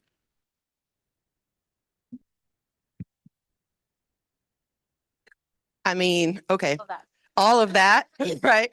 All of that, there's so much to unpack. And I think taking it a couple more steps back, because I think the title of our panel is Plastics Are Fossil Fuels. And to me, being in this space, it started as an ocean issue. We didn't, the eye of the focus didn't turn on to the fossil fuel industry until years and years later. The evolution of this problem and the impacts and how much it impacts us has grown, and our knowledge base of it has grown, but our regulations have not. And in the report that Dr. Jamala mentioned, there's over 4,000 chemicals there that I identified as potential chemicals of concern. What is a chemical of concern? These are chemicals that are toxic, they bioaccumulate, they have mobility, and they're persistent. We already have a starting point. We already, even though they're not existing and we don't have a global, that's another problem. We don't have a global system that is looking at these chemicals from that perspective. So let's say countries that are developed like the US and Europe, that maybe for those 5 chemicals, right, that they do list, there are countries that don't have robust regulations yet. So those chemicals just get shipped over there and get used over there because they haven't been eliminated. They haven't been taken out. They're just moved around, and that is another issue that when working in the space that I am in the global aspects of this issue, there's so many peeling of the onion that needs to happen. But you can no longer say, no, this is not a climate issue. This is not an everybody issue. This is not a biodiversity issue. Plastic pollution is an everything issue. It is literally cross-cutting on every aspect of our environmental and human health issues. And until we start addressing it from that perspective, we're not getting at where we need to get. So in that context of where is there opportunity? Absolutely everywhere. We need to go absolutely everywhere where we can to tackle this issue from a very robust way. To follow up, also for the both of you, Dr. Jin first, how can the administration best support our efforts for a legally binding and ambitious treaty that supports human rights and enforces human health? And you can start by telling us a little bit more about this opportunity. Sure. So first, let's talk about what is the UN Plastics Treaty. So there's a body in the world called the United Nations Environmental Assembly, or the UNEA. And it's kind of like the General Assembly in the UN. It's the body that makes up all of the 193 UN member states, but it's the General Assembly for environmental issues. So the UNEA creates resolutions, and then the UNEP, which is the UN Environment Program, they facilitate sort of the implementation of those resolutions. And in this case, UNEA created a resolution 514 that said the UNEP shall create a legally binding instrument to end plastic pollution across the life cycle. So that initiated the Intergovernmental Negotiating Committee process, or the INCs. And that's where we are negotiating the text of this treaty, which is mandated by UNEA Resolution 514. So as with lots of other environmental treaties, probably the one that you're most familiar with is the Paris Climate Accord. The United States participates in the negotiations as a delegation. And, you know, no offense whatsoever to my US government officials here, but we usually do not like strong multilateral environmental agreements that are going to really force us to change our domestic policies in the United States. We don't usually ratify, or we don't sign on to them as a country because of how they might impact domestic laws here, especially, you know, domestic laws that would mandate the federal government to curb the power of fossil fuels. So that's why we're not a party to the Stockholm Convention on Persistent Organic Pollutants and the Basel Convention on the Transboundary Movement of Hazardous Waste and all of these other environmental agreements. And the danger in the current state of negotiations with the Plastics Treaty is that we might ultimately default to this same argument of, well, we do not, you know, we don't know that we can ultimately join this treaty when the text is finalized because it might cause, we don't have the statutory authority. That's what we often hear from the United States delegations. We don't have the statutory authority to negotiate that level of ambitiousness, whether that ambitiousness is, you know, curbing plastic production via some sort of global target, or curbing chemicals of concern, or curbing single-use plastics, or what have you. I would say that the most important thing that we can do as a country right now in order to support this global effort is to stop looking at that statutory authority as sort of the hard limit that we can't go beyond, and apply what's called the precautionary principle.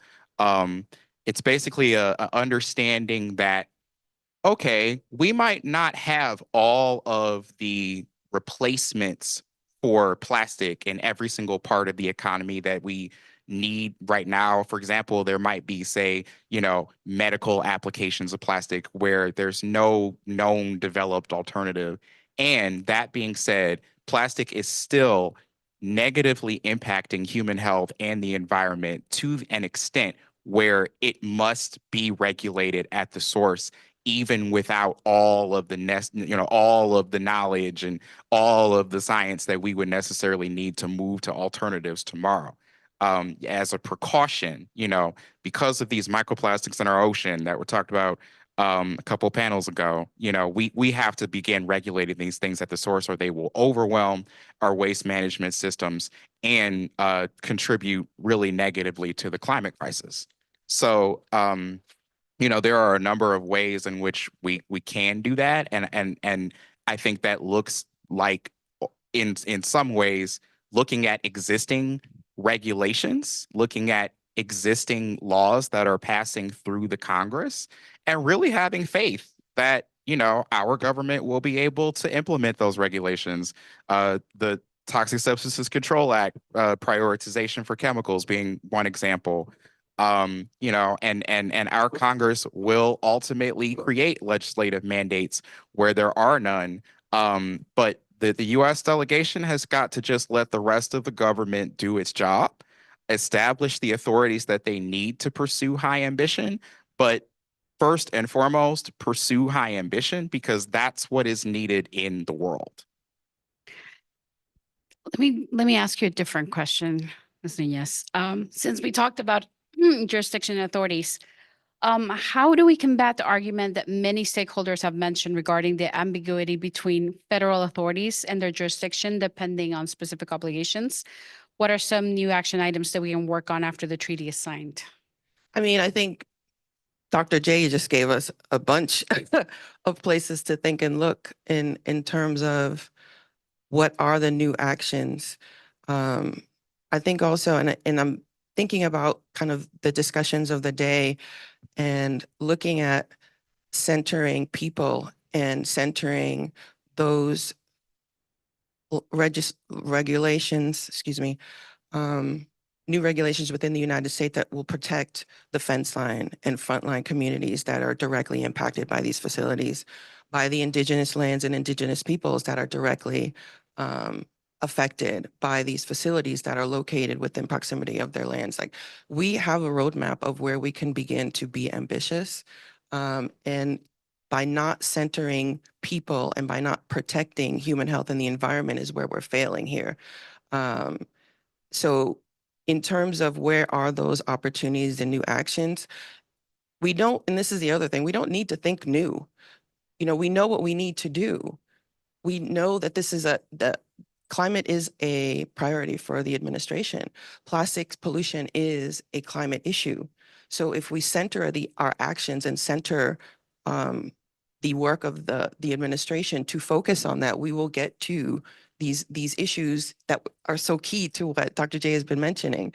So not wanting to be repetitive, but also giving that lens of let's stop thinking that we have to like create from scratch. We already know what we need to do. We just need to do it. We just need to get the Hill. We need to get our Congress people to draft and pass the legislations that we need in order to be able to have an ambitious movement forward, right? Whether or not the U.S. signs to a global plastics treaty, you know, the work continues. And whether they signed when it's completed in 2025, which is the plan, right? Or in the future to meet those metrics and to meet the ambition of what is created globally, like that's okay. But let's not stall the ambition in the hope that it'll be something that we can join. Let's aim high and then work to get there if we're not there yet. And I think that's what Dr. J is saying. That's what I'm saying. Like, let's set the bar high and then move ourselves to get there versus trying to set it to where we're comfortable and then maybe later we can change it. That's not going to get us where we need to go. Do you want to chime in? I want to add a little bit to Erica's point. So that the esteemed Chair Mallory, who spoke before we got up here, she mentioned the National Environmental Policy Act. And I just want to talk a little bit about how that's an example statutorily of what Erica is referring to. I mean, NEPA requires a couple things, but among other things, it requires these environmental impact statements to be made for facilities and for communities to be consulted in the preparation of those statements of the potential environmental impact that a facility has. So to put it in plain language, it's a law that says that before a company can construct a plastic manufacturing facility that's likely going to put toxic pollution in your air and microplastics in your water and all kinds of chemical pollution in your soil, that before that facility can be constructed, there has to be some sort of governmental review, a statement has to be prepared, and you have to be included in the writing of that statement. I promise you that if NEPA had just been implemented as it was written since 1978, there would not have been a community in the world, in the United States, that would have said, oh yes, please open this facility 3 miles away from where I live. Poison. Like, nobody would have ever agreed to that. The reason why it is that we ultimately have these facilities in Black and Indigenous communities is because of redlining. It's because of zoning protections or a lack thereof for Black and brown people. And all of that is really because we have not implemented NEPA. And it is just now, being really strengthened to a phase via rulemaking where we can begin to implement it. But, Erica is completely right that in many cases, it's just about enforcing the laws as they're written, especially the Civil Rights Act. Into that. So going back into the big picture of the international treaty, there's now 5 rounds of negotiation. And we are now past the fourth one and getting ready to go into the 5th one. And this question is for the both of you, starting with Erica. What are some concerns that you and your organization have over the development so far from INC 1 to INC 4? Get your chairs ready, y'all. Okay. Let's start with between INC 1 and 3, I would say we were so bogged down with political issues that took away from the opportunity to start talking about substance when you're talking about an issue like plastic pollution. So yes, we got 5, but no, really, you're going to start kind of at 3.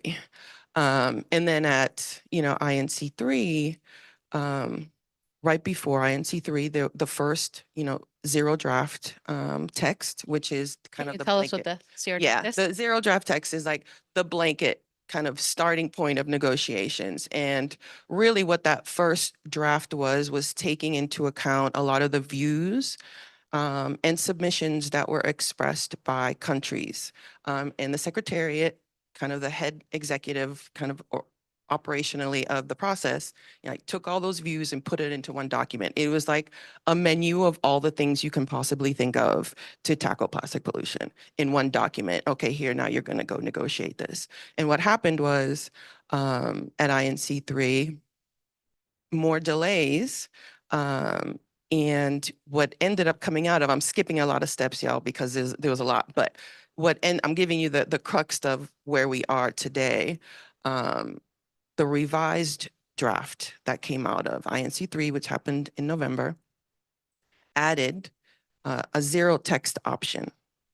And what that means is for not all, but most of the sections, and I would say all the substantive sections within the document, there is an option where you, country X, can say, I don't want any coverage. I don't want any text on this. So we're talking about chemicals, production, EPR, like the list goes on and on of what had a zero text option. So let's think back of what this is called. This is called negotiating committee.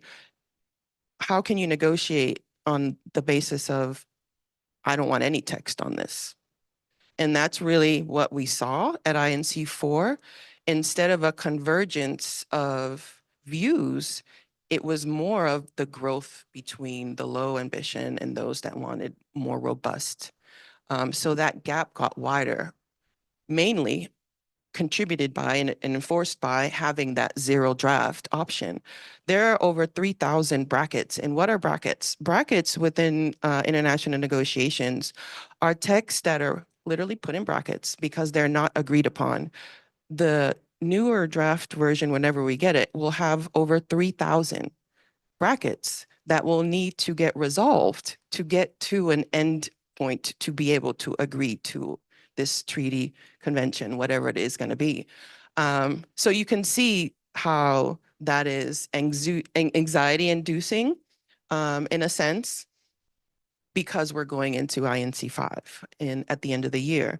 Another issue that is of concern is the lack of intercessional work. So intercessional work is really kind of informal ways to make progress between the formal INC meetings. Up until this point, we haven't, almost lost everything. Up until this point, we haven't had any intercessional work. So again, you're thinking of this very complex process with all these countries, 70 plus pages of text and no work. You have 10 days. I think we're down to now 7 days to negotiate 3,000 brackets, however many pages this new version ends up being. And we did get intercessional work this time, but to the demise of the most critical issue, which was primary plastic polymers. primary plastic polymers is the space where we collectively are aiming to get at production targets and production milestones. That was as part of the compromise to get intersessional work, that was taken off the table. And to those of us that really view, there is not a model that has been done that shows that if we continue a business as usual on plastic production, that we will get anywhere near any of the goals that we're aiming for. So you can, whatever recycling you believe in, whatever anything you believe in that's going to get us at the end game, at the end point, we can solve all those issues. But if we still maintain the amount of materials that we make of plastics, we still not going to get where we need to get. So those are my biggest concerning issues. But I know, I mean, we're going to give you some hope too, but we got to give you the real. So don't. Walk with us. Walk with us on this journey. Doctor. Yeah, so I mean, I totally share the concerns that Erica raised. I would say as of INC4, we are in a technical situation. It's known as a mess. Is that the technical term? Yeah, some other leading scientists call it a pickle. So, essentially to go back to Resolution 514, right? It said, end plastic pollution across the full life cycle. And like, what does this mean? I mean, from a scientific perspective, this means that if we're talking about the production of plastics, you have to end the pollution that's caused from production. So say hazardous air emissions and discharges into waterways. If you're talking about use, you have to end the pollution associated with use, the microplastics that goes into your body and mine every time we drink from bottled water, the pollution associated with transport, East Palestine, and of course the solution that's associated with landfills and disposal that, that's the plastic pollution, ocean pollution that we are more accustomed to when we talk about plastic pollution and use plastics. 514 said regulated across the full life cycle. And what's happening here is in these negotiations, basically everybody who has a financial stake in it not being regulated across that full life cycle, all of the countries that are either major producers of, extractors of fossil fuels, or countries that participate in the major refinement of plastic, China, Saudi Arabia, Iran, but also the United States, Canada, Norway. They all just kind of said some variation of, no, we're not doing that. Like, we will. The Kingdom of Saudi Arabia and Iran and Russia, their no was just like an outright no. And, the US and Canada's no is more of a, we appreciate your concerns. We're considering lots of elements of the yes, but no.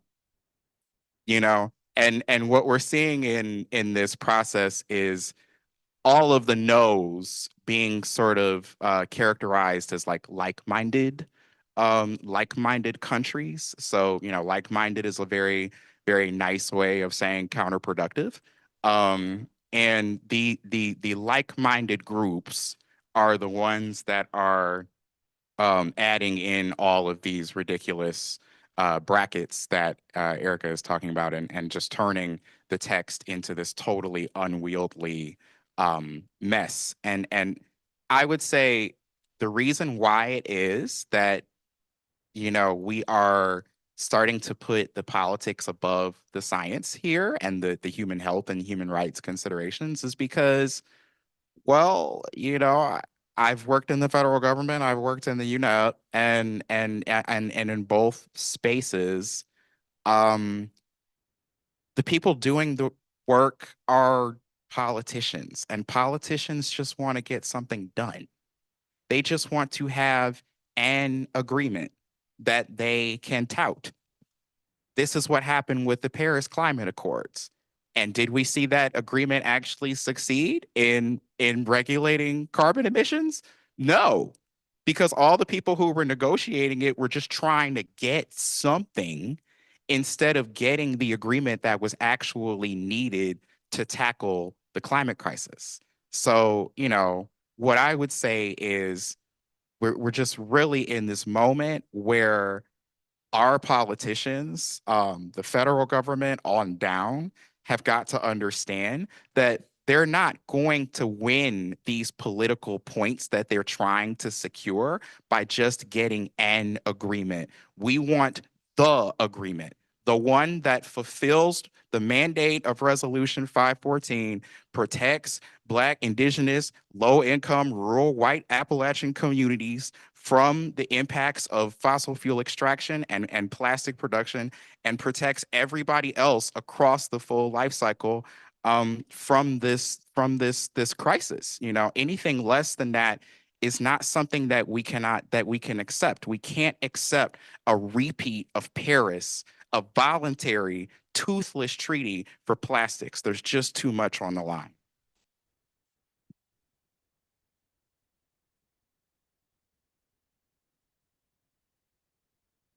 So in this journey walking, I'm going to take a little bit of a turn. We've talked a lot about INC and the long days and the long process. Can the both of you tell us a little bit more for the folks that have never heard about this process or attended? Soups to nuts. What is it? What does that look like? What time do you get there? How long does it go? Tell us your experience. Chaos. No, not really. But it does feel, it does oftentimes feel, and I think also within the discussions of the earlier panels, this is heavy work. This is heavy work. When we go to the INCs or other conventions and international processes that we cover, you know, there's maybe 7 days or 8 days. And you are working those 7 days from the moment you wake up to whatever time your eyes close. It is nonstop for groups like mine, for example. You know, this was the first time I was able to have another person from our organization on my team. First time I had somebody on my team working on plastics at the INCs. And even just having an extra person to talk these issues through, and then you kind of build that out to collectively, the collective of NGOs that were there, especially from the US side, but also our international friends.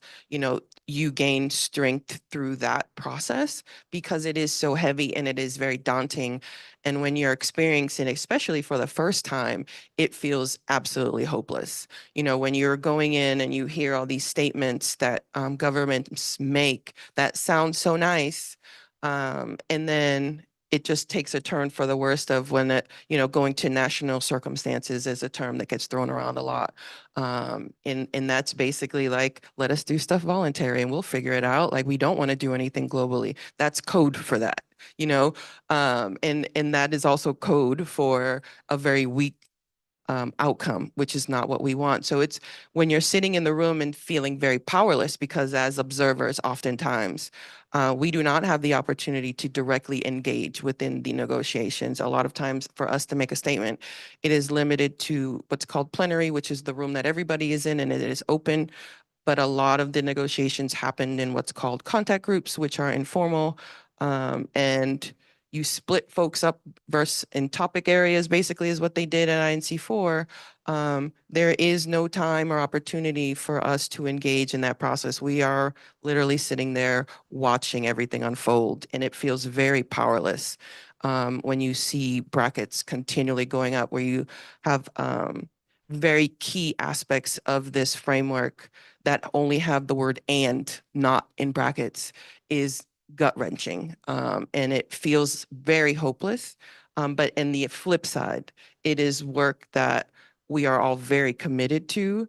You know, you talk to whoever you can talk to, try to gain where you can gain, and it is very much a strategy. and it's about being present. But it is hard. It is very hard work. But I am thankful for the growth that has happened on the NGO side in terms of presence and voices. And I'll let Jamala kind of speak to that in the meetings that they were able to have, especially our EJ delegation. That part was just inspiring, and it makes you want to continue to do it, while on the flip side, you're like, why am I here and why am I doing this? Yeah. So as Erica said, it's really a marathon, the INC process. And sorry, what you're saying marathon, can you tell us a couple of times at which these work times end? Just to illustrate how much marathon it is. At the closing plenary ended at 3:39 a.m. and it started at around 7 p.m. Yeah, something like after a that. full day of work. After a full day, like we had been there since like 9 a.m. and we didn't leave until 3:30 a.m. the next day. So why is this? It's because, we're trying to do a whole lot in a very small amount of time. And while the delegations are in contact groups and they're in plenary, there's also portions of the delegation that are holding what are called bilaterals. So that's just a fancy word for a delegate from a specific country talking to another delegate from another country. And then we as observers, we also have bilaterals with different delegations. So that's really how we influence the process is via these bilateral meetings where, like, I'm not going to say that we tell them what to say, but we tell them what to say. And, they either go in the contact group and the plenary and they give us what we want, or we give them hell and we go around to the next bilateral meeting. Or we give the United States hell. We can't give like Saudi Arabia hell. They might give us hell back. But yeah, I mean, it's via, influencing these different delegations via bilaterals. There's also tons of side events happening at the INCs, and side events are themselves kind of political rounds of political football because, if a country is supporting a waste focused, we can just recycle our way out of the plastics focused kind of treaty, then they will put on a side event that has a bunch of bogus science and industry reps to kind of speak to that. And then we will have to go and take over the question and answer session and expose the falsehoods. And so there's tons of things happening like simultaneously, and it's an experience that definitely makes you wish that dividing oneself via cell mitosis was something that could happen at a scaled up level. Talking about bodily functions and cellular processes, when it's 9 or 9:30 o'clock and the restaurants are closed and we've been there for 12 hours, what is your go-to snack? Just have some levity. And what's the best one? And mine is chocolate and white. I don't want to name a brand, but so I'm not. Type of food. Yeah, chips. They travel well. I like the ones that, nope, I'm not, that's going to give away the brand. Yeah, Chips that's a hard question to answer without getting. Chips that travel well. Coffee. Coffee is my favorite snack. That is, you survive because that's usually the only thing you can find sometimes. Is, mercifully, they will leave the coffee out so we can have coffee, but there's no, yeah, it's a struggle. Yeah. pack your own snacks is always kind of a rule, but it takes up a lot of space in your luggage when you're trying to not check in a bag. So, you know, it's a struggle bus. I try to do dried fruit is like my favorite snack in general. I'm like a dried mango, dried pineapple kind of girl. But I mean, it's like one of those like you want to pack your lunch every day, but you know that's not actually happening sort of things. Like I always intend to have some dried fruit with me. And then what ends up happening is I get humbled by the cafeteria that's still open at 12:30 a.m. and I'm eating the blandest chicken pesto sub and just really regretting the lack of, you can't prepare for text negotiations and snacks at the same time. So, still on this more, sort of like real life conversation, apart from snacks, what is in your bag that cannot be missed at these negotiations? What goes in your work bag? Obviously, apart from snacks and your computer, what else cannot be missed? Mine is a cover for my computer, the screen cover. Privacy screen. Yes, unfortunately, I think it was INC2, we became aware that industry folks were screenshotting our computer screens. And so everyone, like one of our very common practices is everybody bring your privacy screens. Like literally somebody sitting right behind you and like your note screen or whatever. So yeah, that's something that we have to have. What else? I'm trying to think. A charger, because it's a struggle. You're in there all day, your cell phone, and we are heavily communicating multiple group chats about what's happening in the other rooms or who needs support where there are snacks. Somebody went to the store and brought snacks or chocolates from Europe, our European friends that bring them from Switzerland. Very important. I can't think of like other things like that are key for me. Comfortable shoes. My goodness. Sanitizer. Is there enough sanitizer? There's never enough sanitizer. And there's just like all of these people that are, you probably shake hands like maybe 100 times in a single day. And like, I don't know, y'all, COVID is still very much out there, but according to the UN, it's not. So people are just like, breathing all on you, like touching all, and I'm just like, I want to come back alive. So let's try to end on a higher note. We can. We've given you the real talk, and now we want to bring you in. So what message do you want to make sure you convey to all the folks here, to stakeholders, to the people that are already involved, more importantly, to those that should get involved and are fairly new to the discussion? You want to go? Okay. I think my main message is just right now, the Biden administration needs to know that like Americans are extremely concerned about plastic. And, there is really broad support for regulating this pollutant from a human health perspective, like from the perspective that it impacts all of our health, but especially the health of fence line and frontline communities.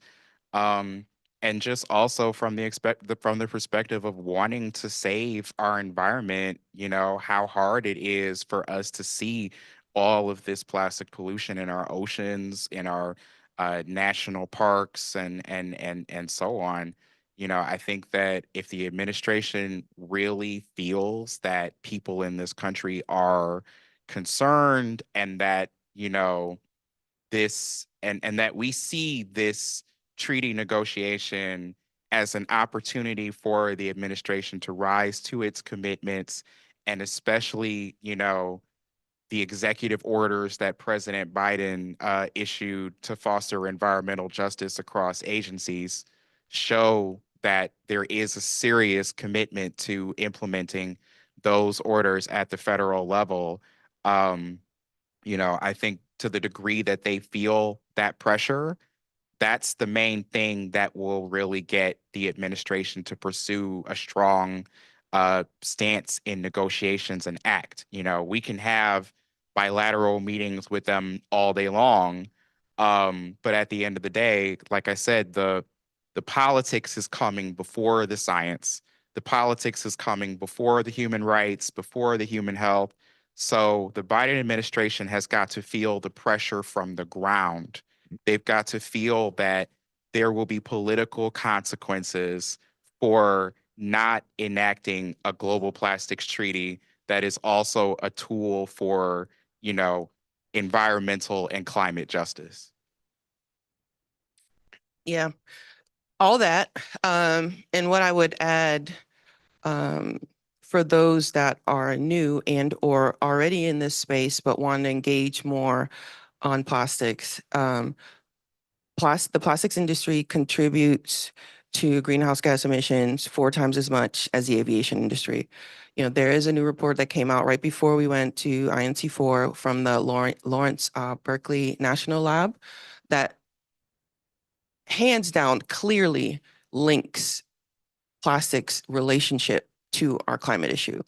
So in terms of those that want to be engaged, the newbies, come on in, because we need it. And I think we need to amplify as much and empower as much as we have. And in order to achieve that level of ambition that we want, it's going to take all of us. This is a systemic thing that we are pushing against. Environmental conservation is a system, just like other systems that have been established. So that takes all of us together collectively in our respective places to amplify what is needed for all of us. Because I think that message gets lost, and I think we get desensitized to the fact that fence line and frontline and indigenous communities are disproportionately impacted. We are all impacted,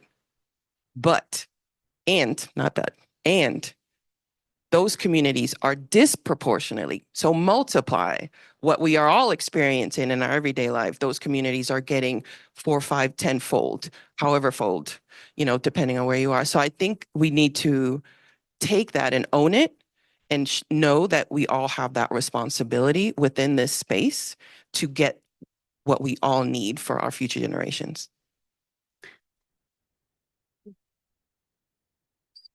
So we are down to the last minutes, and I do mean singular minutes. Is there anything you want to make sure that you tell us today before you leave? Dr. J? Yeah, I think I just want to echo that last point that Erica made. Like, the more people that governments see we bring into the plastic treaty negotiation process, the more they realize that the world is watching, and they're going to kind of have to act in a good way for their political futures. I mean, there was a moment during the negotiations where an indigenous woman from Colombia gave a really powerful intervention at, I think it was like towards the end of the night. It was like 2:30 or something like that. And so many people, both from within and beyond our coalition, stood around her as she gave this intervention. And for me, that was like the most, I had seen hundreds of UN member states speak, and that was by far the most powerful speech. We are really the ones we have been waiting for. We are really the ones that are going to, you know, not only shape this process, but also all of the, you know, vital processes and vital struggles that we're in to save humanity and planet Earth. So, yeah, please don't hesitate to reach out, and there are ways to engage, big and small.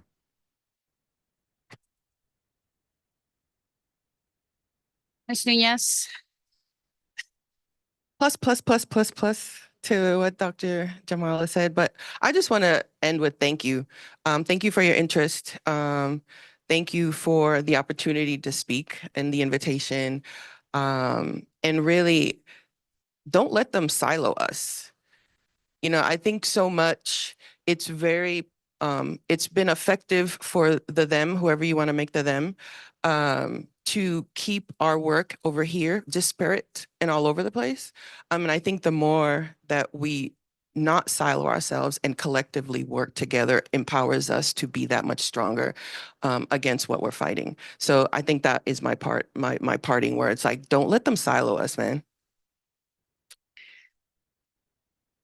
Thank you so much. And before we go, I will say, I hope some of you are wondering what's the next step and where do you go? So you start by going to Break Free from Plastic and .com, .org, breakfreefromplastic.org. Azul.org will also be sharing toolkits and resources or foundations. So please reach out. They have all the channels, all the toolkits, all the resources to get you started. And thank you so much for coming and joining us. I know it's crazy time in terms of like the amount of appearances and presentations that you're doing. So pretty thoroughly appreciated. And thank you again so much. And thank you to all of you.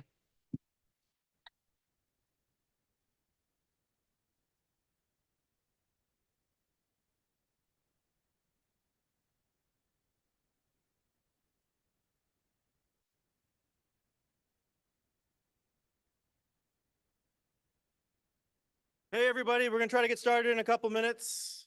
You can sit upstairs if you want. Hey, upstairs. Don't worry, you're cool. Everybody can come in, grab a seat, bring your chips.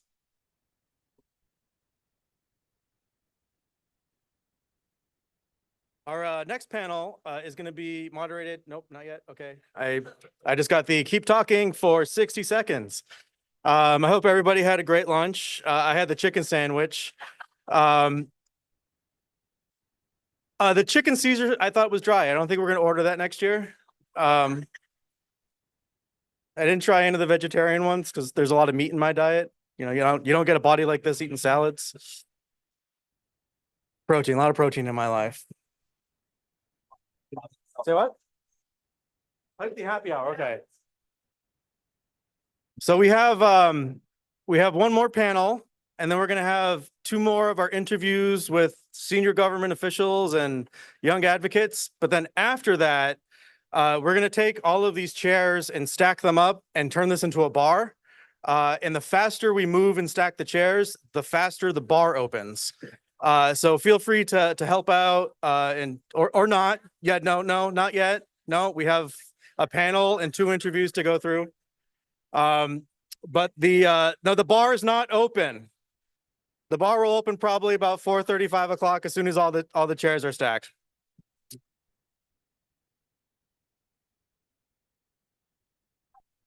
And it will be open bar for everybody who's over 21. So those of us with gray hair, we won't get carded.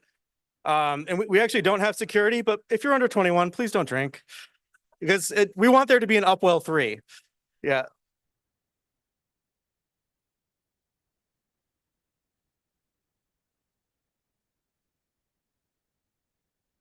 Ready to go? All right. So I'll introduce our next panel is Moving to Higher Ground, and it will be moderated by Dr. Ayanna Elizabeth Johnson, who is taking the stage. Can I have a round of applause, please, everybody?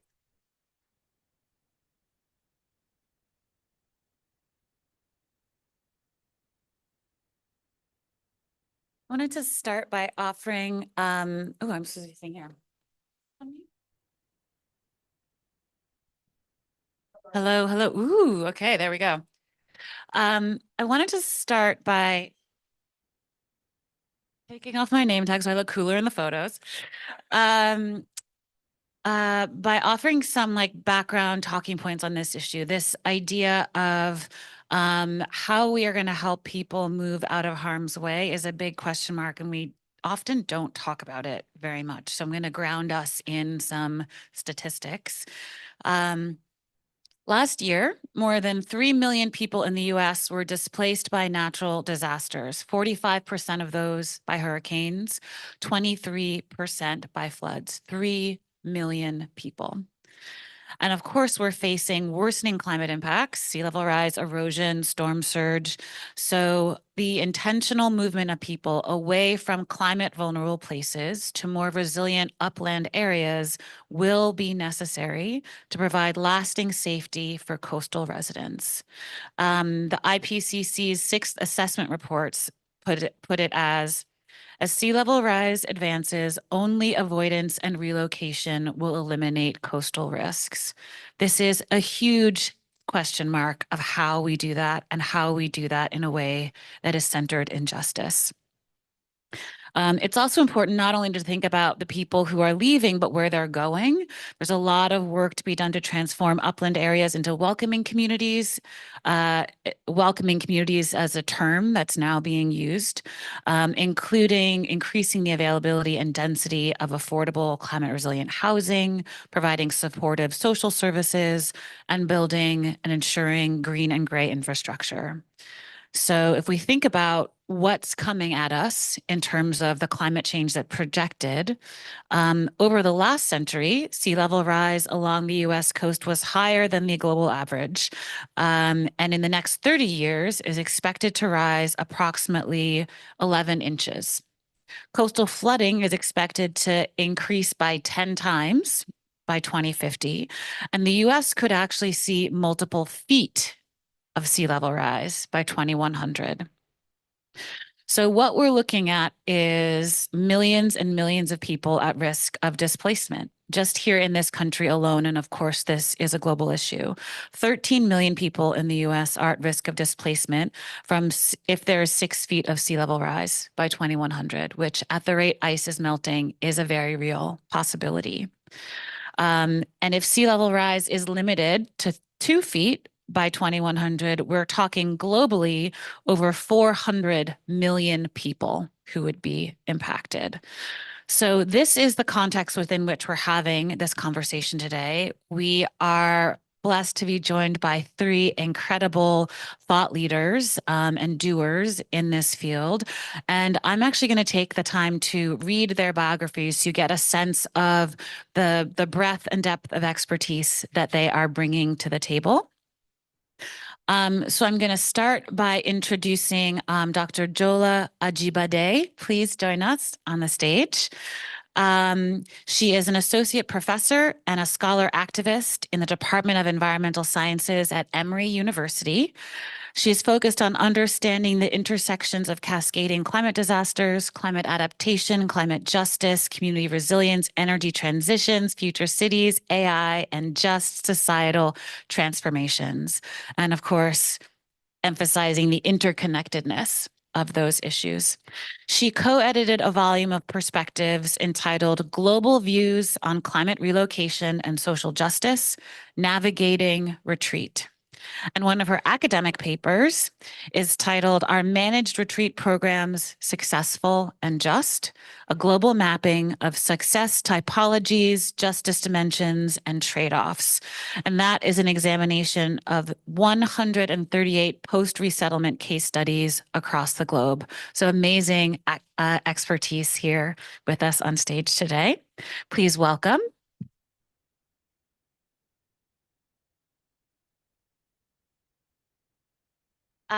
we also have joining us Michael Billiot, please join us on stage, who serves as General Counsel and Director of Legal Services and Planning for the United Houma Nation, with the largest Native American tribe in Louisiana, with 19,000 registered members, of which he is one. He is a lawyer and urban planner who helped the United Houma Nation create the tribe's 5-phase hazard mitigation plan.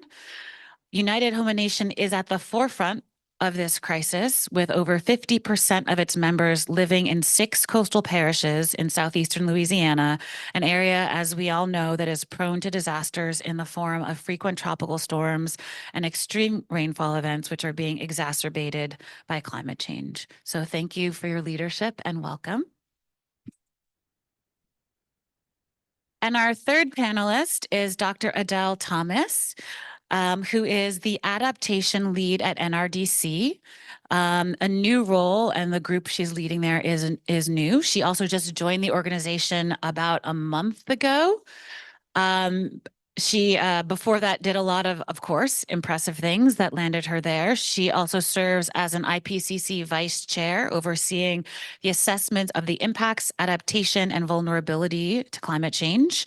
She has co-authored many IPCC publications, including on loss and damage policies and mechanisms, especially in a small island context. She's from the Bahamas.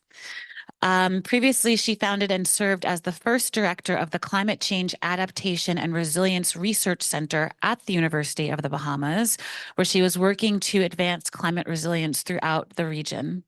Her mission is to enhance the capacity and agency of vulnerable communities and countries as they cope with and respond to the adverse effects of climate change, a mission I know we share.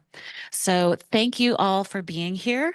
And I wanted to, maybe this is not the most glamorous way to start the panel, but I wanted to start, this panel is titled Moving to Higher Ground, in part to be general in our language, because the language that we use to describe this need, this moment, can be quite fraught. And so when we talk about moving people from climate vulnerable areas to less risky or more resilient places, there's so many terms that people are using for this: managed retreat, climate migration, climate driven relocation. And so I feel very deeply that the words we use are important in this moment. And I'm curious what your thoughts are, perhaps starting with you, Adele, on what language is best to use or avoid as we think about and communicate about this. Yeah, thanks for the question. The terminology that we use is very important. In the international context, the terminology that has been used is planned relocation, as something, that's thought of beforehand, that governments are going to lead the process and move communities that they find are at risk out of harm's way. A new term I think that's being used more often now is community-led relocation, which is supposed to be centering communities so that they themselves think about what it is that they want and they play an active role in the movement. But I personally am not a fan of using the term community-led relocation if it's not actually true. So I find that sometimes that can be a window dressing, where it's still governments that are coming in and saying, okay, you have to move, but they're adding some community engagement, like a town hall or someone going and speaking to a few people, and then they're calling that community-led relocation. So I think we do have to be very careful in the terms that we use and not to window dress what it is that we're talking about. So for the United Home Nation, we are participating in community engagement. That's one of the things that we are focusing on. We do actually use the term community-led relocation, but that's a term that we use because we are the community that is initiating the community engagement. And I think that other people might want to use your community engagement, because we use community engagement speaking about our community, because we are putting an emphasis on it being the tribe's initiative with regard to any of the decisions made regarding the relocation of the tribe. I know you've also shared previously that this question of the term relocation versus migration, and that the latter might actually be preferred in your context. Could you share a bit more about why you think about that way? Yes, because I think you have to consider when people are relocating um, that or migrating, that they, they may have gotten to where they are by having to previously migrate or relocate. But in the case of my tribe, we moved into the bayous of South Louisiana to escape the Relocation Act of the United States government. And and now that was a government policy. And now, um, now being, we are having to migrate up north because of another government policy. The government has decided that it will levy off some communities to save them from sea level rise, and others will fall by the wayside. And so I often refer to what is happening as a policy migration, because we're migrating in response to the government's policies.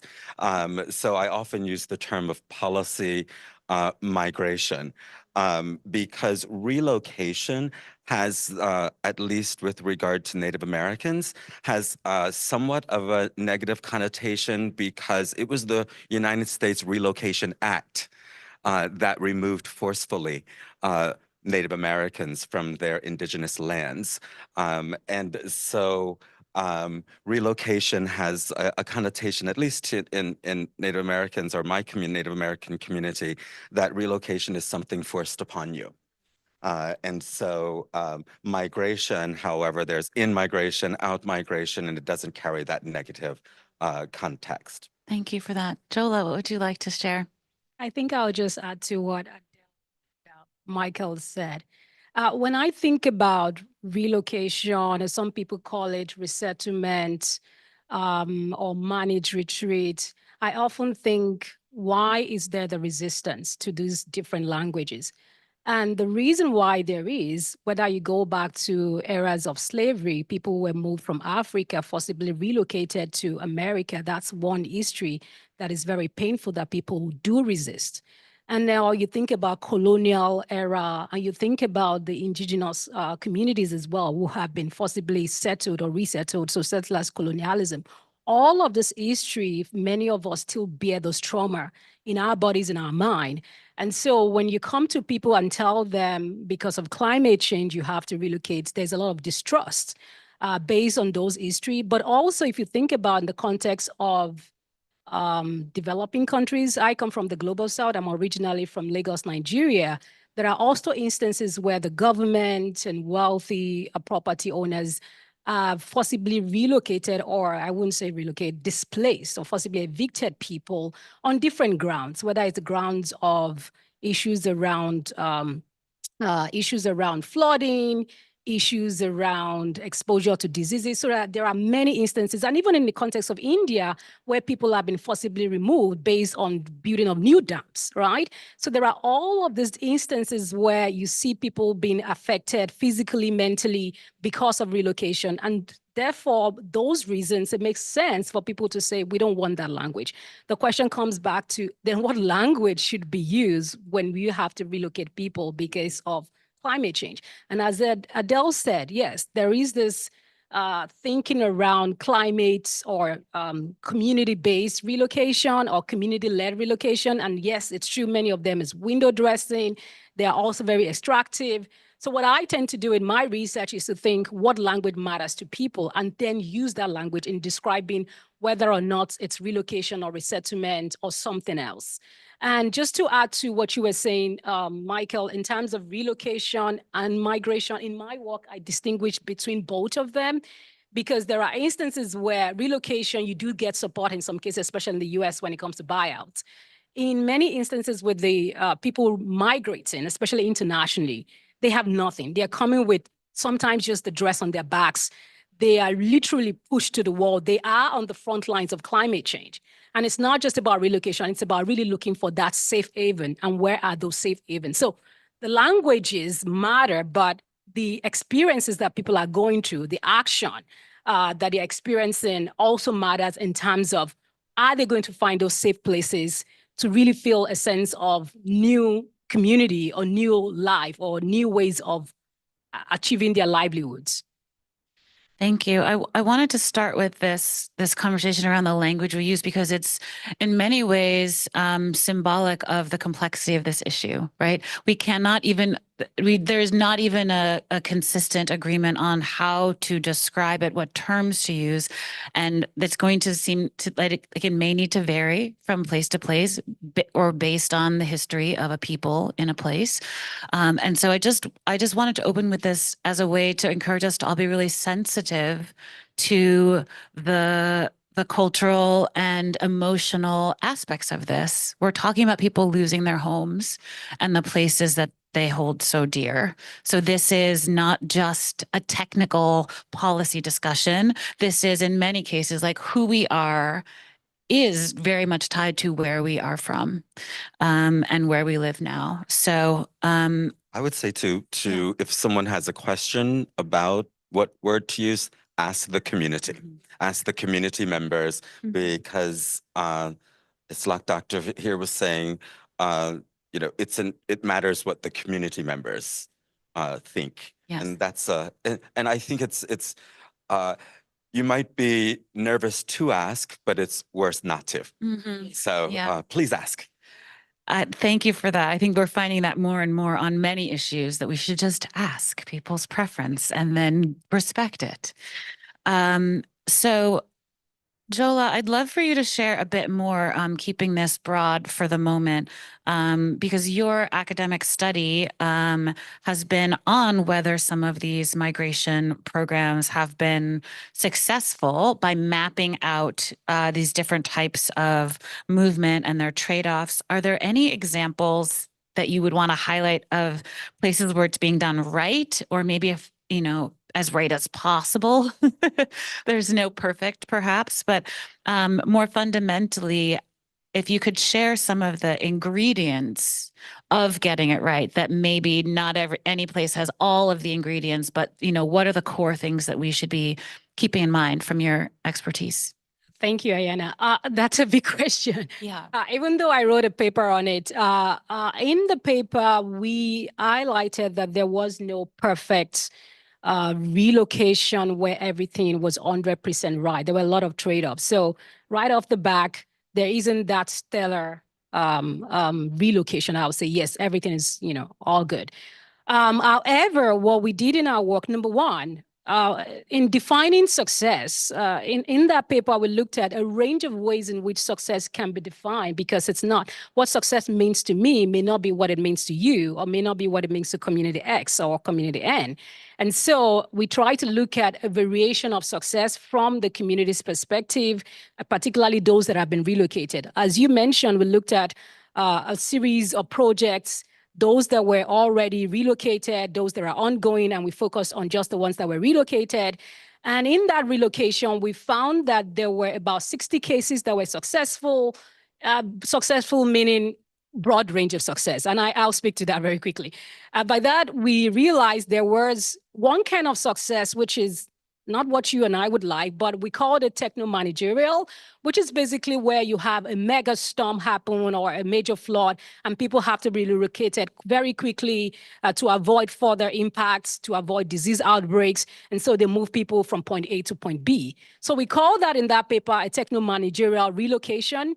And that happened in the context of the tsunami in 2005, where people in Sri Lanka were relocated and need to move to some other parts, area that were relatively safe. And so we've seen that not only in the context of Sri Lanka, even in India, but in many other parts of the world. That is the dominant relocation. It's not what we would like to call success, but it was successful in the context of managing people and getting them out of risks. And so based on a risk assessment, one could say, fine, that worked.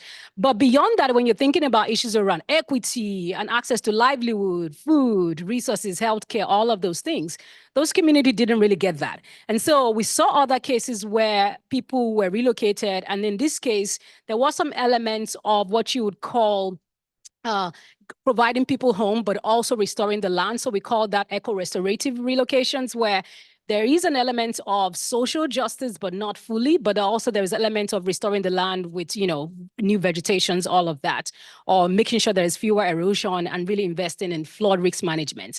And there are relocations where they sometimes just focus on compensation, which is one we have here in the US. Basically, it's about buyout, where funding are given to people and you decide what you want to do with the money, whether you want to buy a house near, a particular group of people, or you want to move somewhere else.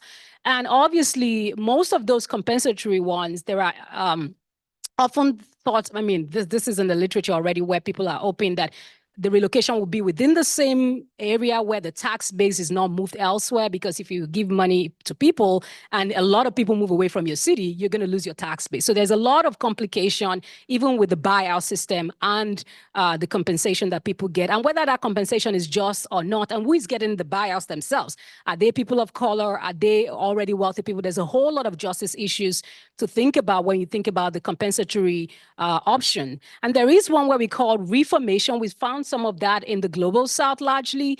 And in this case, houses were built for people. And this was an example in Iloilo, that's in the Philippines, where people who were relocated saw some marginal improvements in their access to livelihood, resources, hospitals, schools for their children. Even though the quality of homes that people got were also different. Some people were relocated by, let's say, NGOA. They felt their quality of life was better and the housing quality was better. But then the people who were relocated by NGOB, which was some months after the first group, they felt that they didn't get the same quality of housing as the first group. And so there are also intra-community conflict, even when NGOs help with relocating people. And then there's a fifth success example or topology, which we call transformative. And this one, it did transform the life and opportunities that the community have. And this example was in Puerto Rico. It was in many ways not just community-led, but also you have government agencies, you had FEMA, you had funding from different groups. But the report from the community was that it did allow them to reduce exposure to flooding. It allowed for educational access to community. It allowed for social cohesion, but also allowed for land tenure system for those communities so that they don't feel after some years that the land will be taken away from them. So if you can see from these 5 examples, they are not perfect. They're applicable to different communities, to different groups of people. And so depending on the community you belong and the country you're in and the resources available to the government in your country and the relationship the community have with those in power, you may end up with the transformative one or the reformative one or the eco-restorative. So there are all of these different examples that we found out there in terms of opportunities for some form of success in relocation context. Thank you. I think, Michael, this leaves me wondering, what are the key elements or pillars of success as far as your relocation strategy? What maybe doesn't fall into these categories, but are there key elements that you and your tribe are thinking we need to make sure that this is a part of this transformation? Yes, I can tell you a little bit about how the United Home Nation is envisioning its relocation and handling its relocation. For quite some years now, the University of New Orleans and a few other universities have been studying the migration of the United Home Nation. And when I came on board, I looked at the opportunities that were available to deal with this issue. And in fact, the government does have numerous opportunities for grant funding for climate adaptation. And we got together a team at the United Home Nation in order to apply for large grants. But as a Native American tribe with not a lot of capacity, we are just now gaining a lot of the capacity that is necessary to pursue large grant funding, because it does take a considerable amount of capacity. And so what we did was we had to have some way, some capacity, build our capacity, some way to build our capacity in order to apply for these large grant funding opportunities. And so we applied to the largest philanthropic organization in Louisiana, the Greater New Orleans Foundation. They put out an adaptation challenge, a climate adaptation challenge, and they gave out $100,000 grants, but not to a particular project. Rather, that was to be seed money that would fund your capacity building just to be able to apply for large grants. And so by having a long-standing relationship with the Greater New Orleans Foundation, and I came on board as an urban planner, we got a team together to apply for the $100,000 grant. And when we did, we had to tell the Greater New Orleans Foundation 3 large grants that we could pursue, that we were intending to pursue. And so the first grant that we have already submitted is a $56 million National Oceanic Atmospheric Administration grant. And as a result of that application, we were able to create a 5-phase resilience and relocation plan in order to submit for funding. We have submitted that to NOAA. It's a $56 million grant application. And so we have 2 more that we're going to submit with the $100,000 that came from the Greater New Orleans Foundation. And so currently I'm working on an EPA grant for $40 million.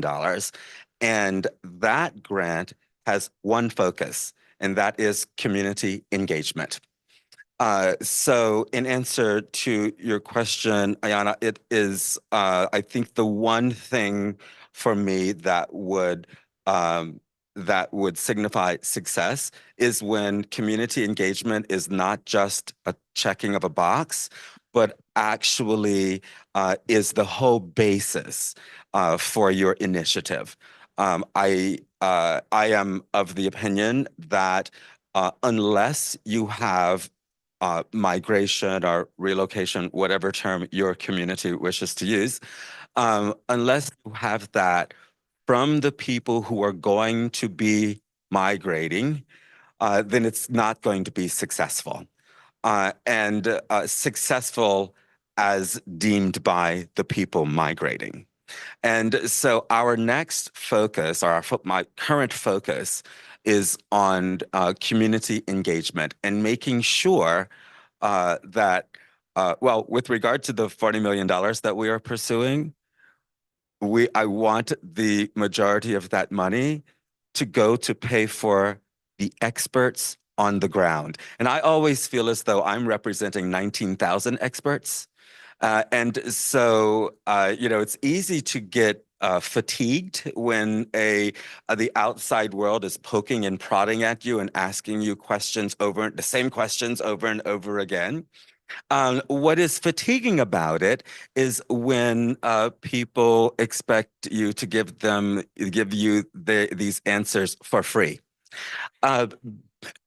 Because Could you just go do a quick analysis and we'll study your process of doing it? We'll study you and then you'll do all this analysis for us. And then maybe one day we'll fund you to do the work. I can tell you that is a great, that leads me to the next important aspect of the relocation that we're working on. We're not only emphasizing community engagement, but also tracking what works and what doesn't work so that we can hopefully pull out some best practices that can be used by other communities who themselves are initiating the relocation. So yes, tracking and community engagement and then tracking, but that engagement and tracking being initiated by the people who are actually migrating. It doesn't matter if they have, I know I'm sitting with PhDs and I know I'm a PhD candidate, but not all experts. A lot of dorks on the stage here, you guys. We're going to keep getting deeper and deeper into this. Watch out. But the experts don't always have PhDs. Experts might not have high school diplomas, but that does not mean that they are not experts that should be paid as experts. And so, yeah, so the money that we want to receive from the government with regard to community engagement is necessarily meant to go to the people who are giving us the information, and that information being necessary for success. Their information being necessary and required by the government makes it such that we should be funding it properly, as we would pay any other experts that achieved a PhD. Thank you so much. And sort of continuing down this line of getting more geographically specific, Adele, I'm curious, you know, with your work in the Bahamas and small island states more generally, and this climate change adaptation and resilience research center that you founded, I'm wondering just if there are specific lessons learned along the lines of like sharing what's working so we can repeat each other's successes, avoid each other's mistakes, along the lines of adaptation and relocation for island coastal communities. Yeah. Well, we have lots of examples of what's not working. So small island developing states, you know, our first speaker this morning said, we see climate change as an existential threat, right? So the levels of sea level rise that we're talking about can completely cover the country. So there is actually nowhere to relocate within the country. So you're thinking about international migration, which then presents a human security threat for the United States, because you have all of these people in the Caribbean that may potentially be coming to the US. So that's why I get some attention from the US to think about these issues. Even though it is an existential threat for small islands, there's not much action on this. There's not much policy that's saying, how do we actually do relocation? There's not much thinking about what is it that we need to do, or grasping the scale of movement that's needed. And unfortunately, what we're seeing in the region, and I'll use the Bahamas as an example, is forced relocation that happens after an extreme event comes through. So in 2019, we had Hurricane Dorian in the Bahamas. It was a Category 5, the strongest hurricane that we had ever experienced. It completely decimated a community and an entire island. And the majority of the deaths and the destruction were concentrated in migrant communities. So Haitian migrants that were living in informal settlements on that island is where the majority of the deaths happened. After the storm came through, the government completely razed those informal settlements, bulldozed everything to the ground, what little was that there was left, put up fences, and told the people that they could not come back there. And that was their form of relocation. We're just not going to have the space for you to come back and live where you were living. So I think this is an example of the communities that are impacted the most by this, and it could be, you know, in the islands, it could be in the states, it's marginalized communities, it's communities that don't have a voice, that don't have, you know, access to policy and law and can go to court and can take the government to court. And these are the people that are going to be impacted the most. So in places where there is an absence of policy, where there is an absence of thinking about people's human rights, where there is an absence of thinking of people as people, I think that these injustices are. I'm going to take that as applause. I think we'll see more of these injustices happen. And so having this community-led and having these grants that people can apply for, I think is great in a best case scenario. But I think what we as advocates need to focus on is also places that do not have that, and stand up for those people that do not have that at their fingertips. Thank you. And this is, you know, when we think about small islands, we're not really thinking about big cities. Sometimes it's not that many people. A lot of the relocation examples we've had have involved small groups of people relatively, especially in the US where there's been funding for buyouts, right? They're relatively small examples, but we're going to have, you know, as the statistics I shared at the beginning mentioned, like tens of millions, hundreds of millions of people who are going to have to move. And so, Jola, I want to turn back to you because one of the things you have spent a lot of time thinking about is what happens in mega cities around the world. And I think you published this article in 2019 on managed retreat in global South megacities, noting specifically the issues of injustice associated with how that often plays out. So I would love to hear from you. How does this process of retreat, relocation, migration itself need to change to reduce or ideally eliminate these injustices when people are displaced? That's a very good question. And it may build on what Adele was saying. So in the cities where I work, so I work in Lagos, for those who do not know, I work in Manila as well, and also been tracking what's happening elsewhere where people have been relocated.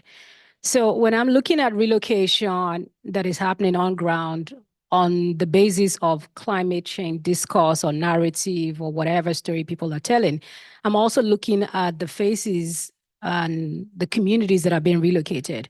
In the context of the US, one may see some racialized groups, and we talk a lot about race in this country, which is definitely an important issue.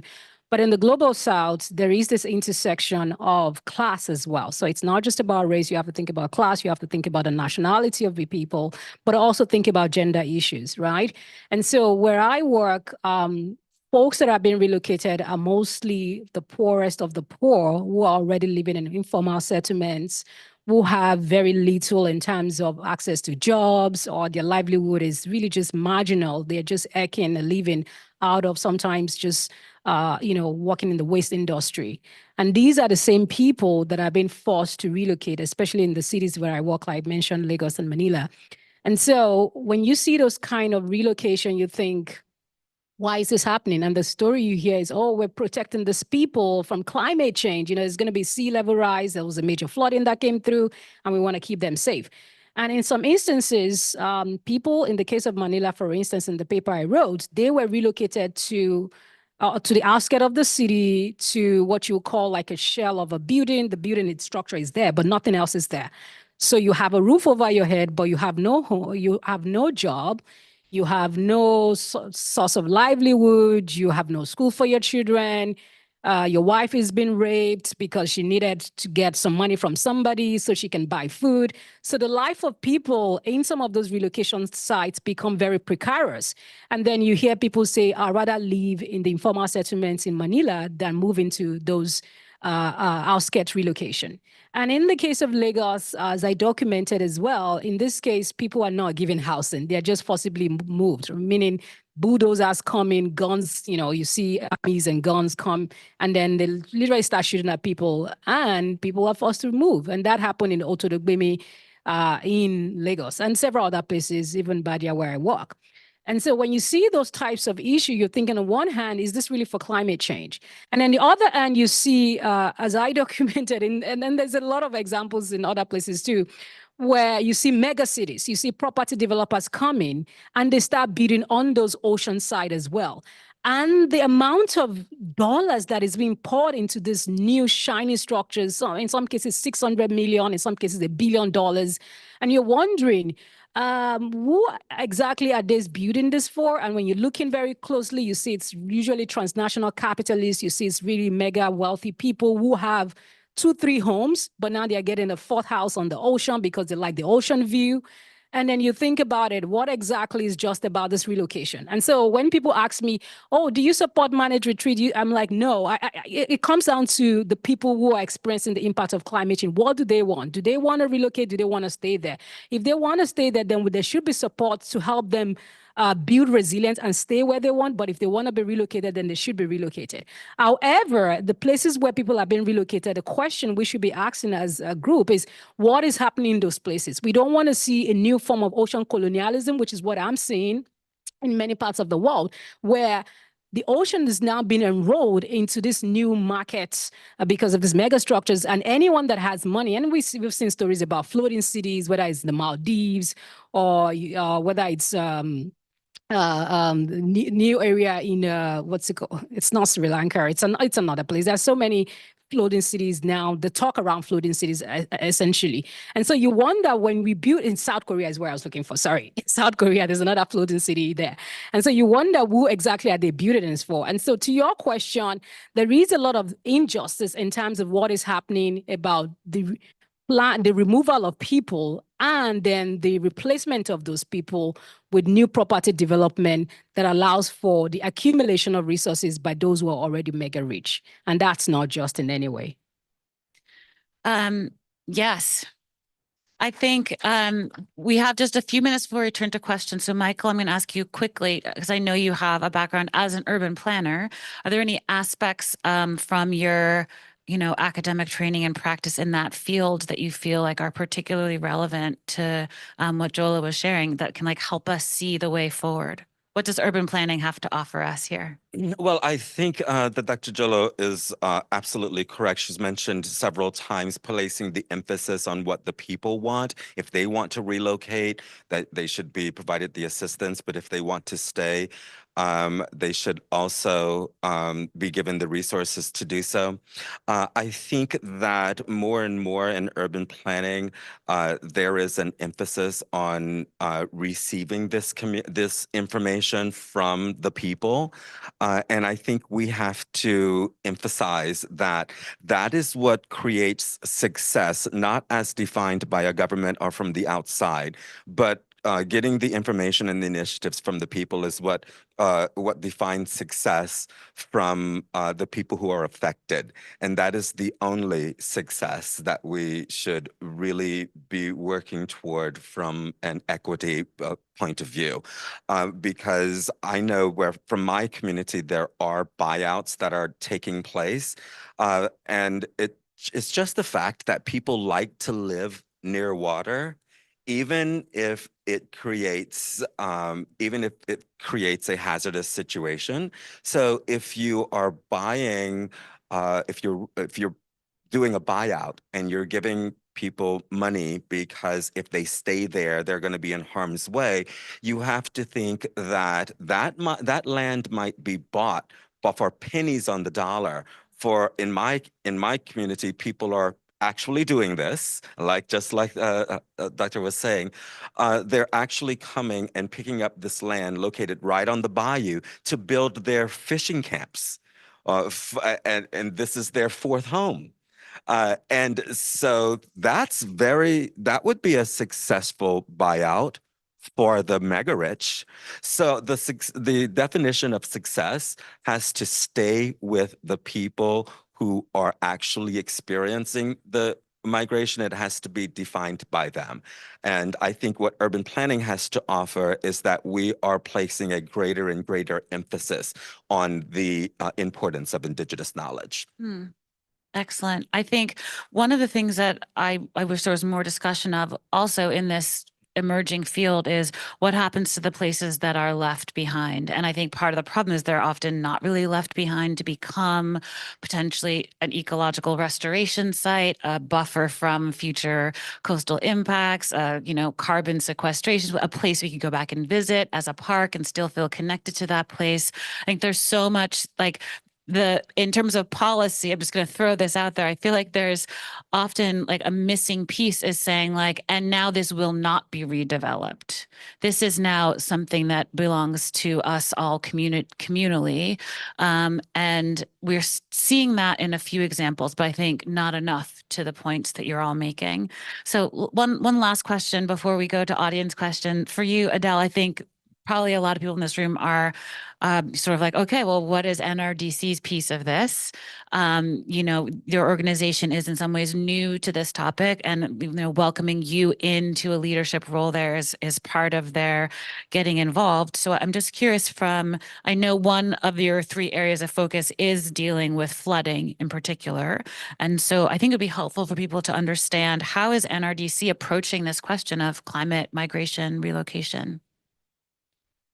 Yes. So I've been at NRDC for 1 month.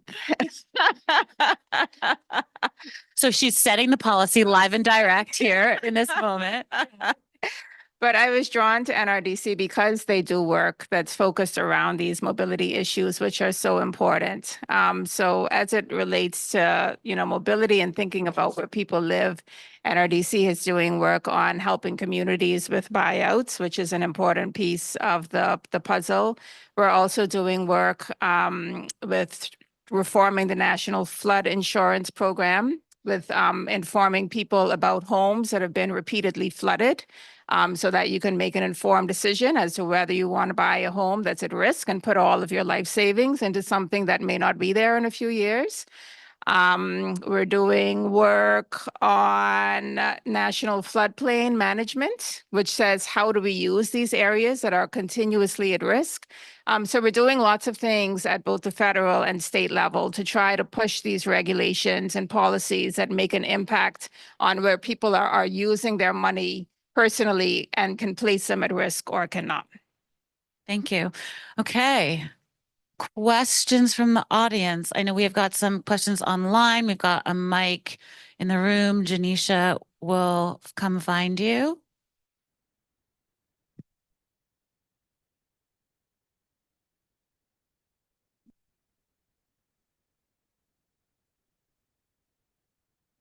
So I appreciate, oh, okay.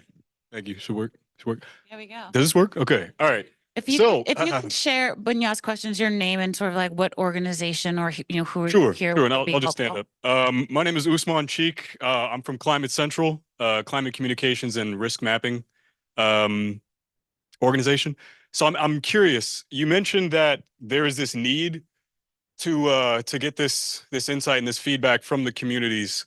I completely agree with that. I think I'm curious about what does that look like in practice?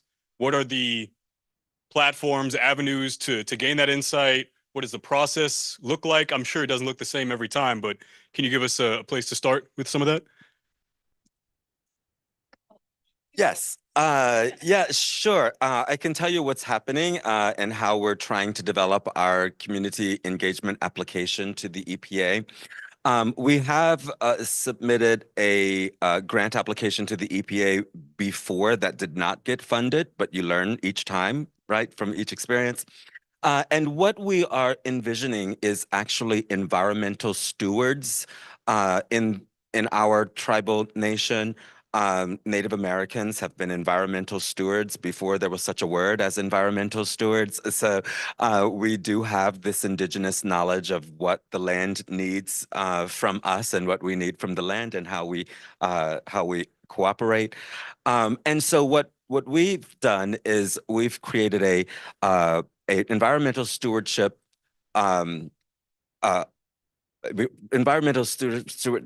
project. And what that means is at the United Home Nation, we are located in six coastal parishes along the coast of Louisiana. So we all border the Gulf of Mexico, and all of that land is not envisioned to be there in the next 50 years. And so what we are doing is we are hoping to receive applications. And once again, we have 19,000 members, more than 50% still live in our historic lands on the bayous.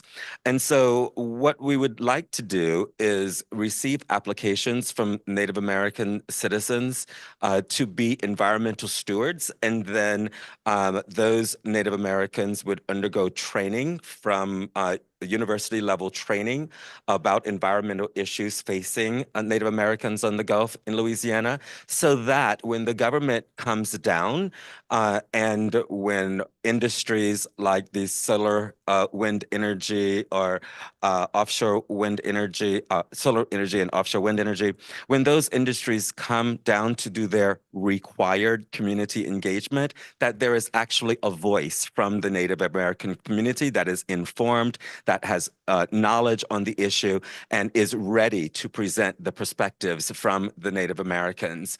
But in that way, we can show how important we believe it is, and we can not do what we don't want to do is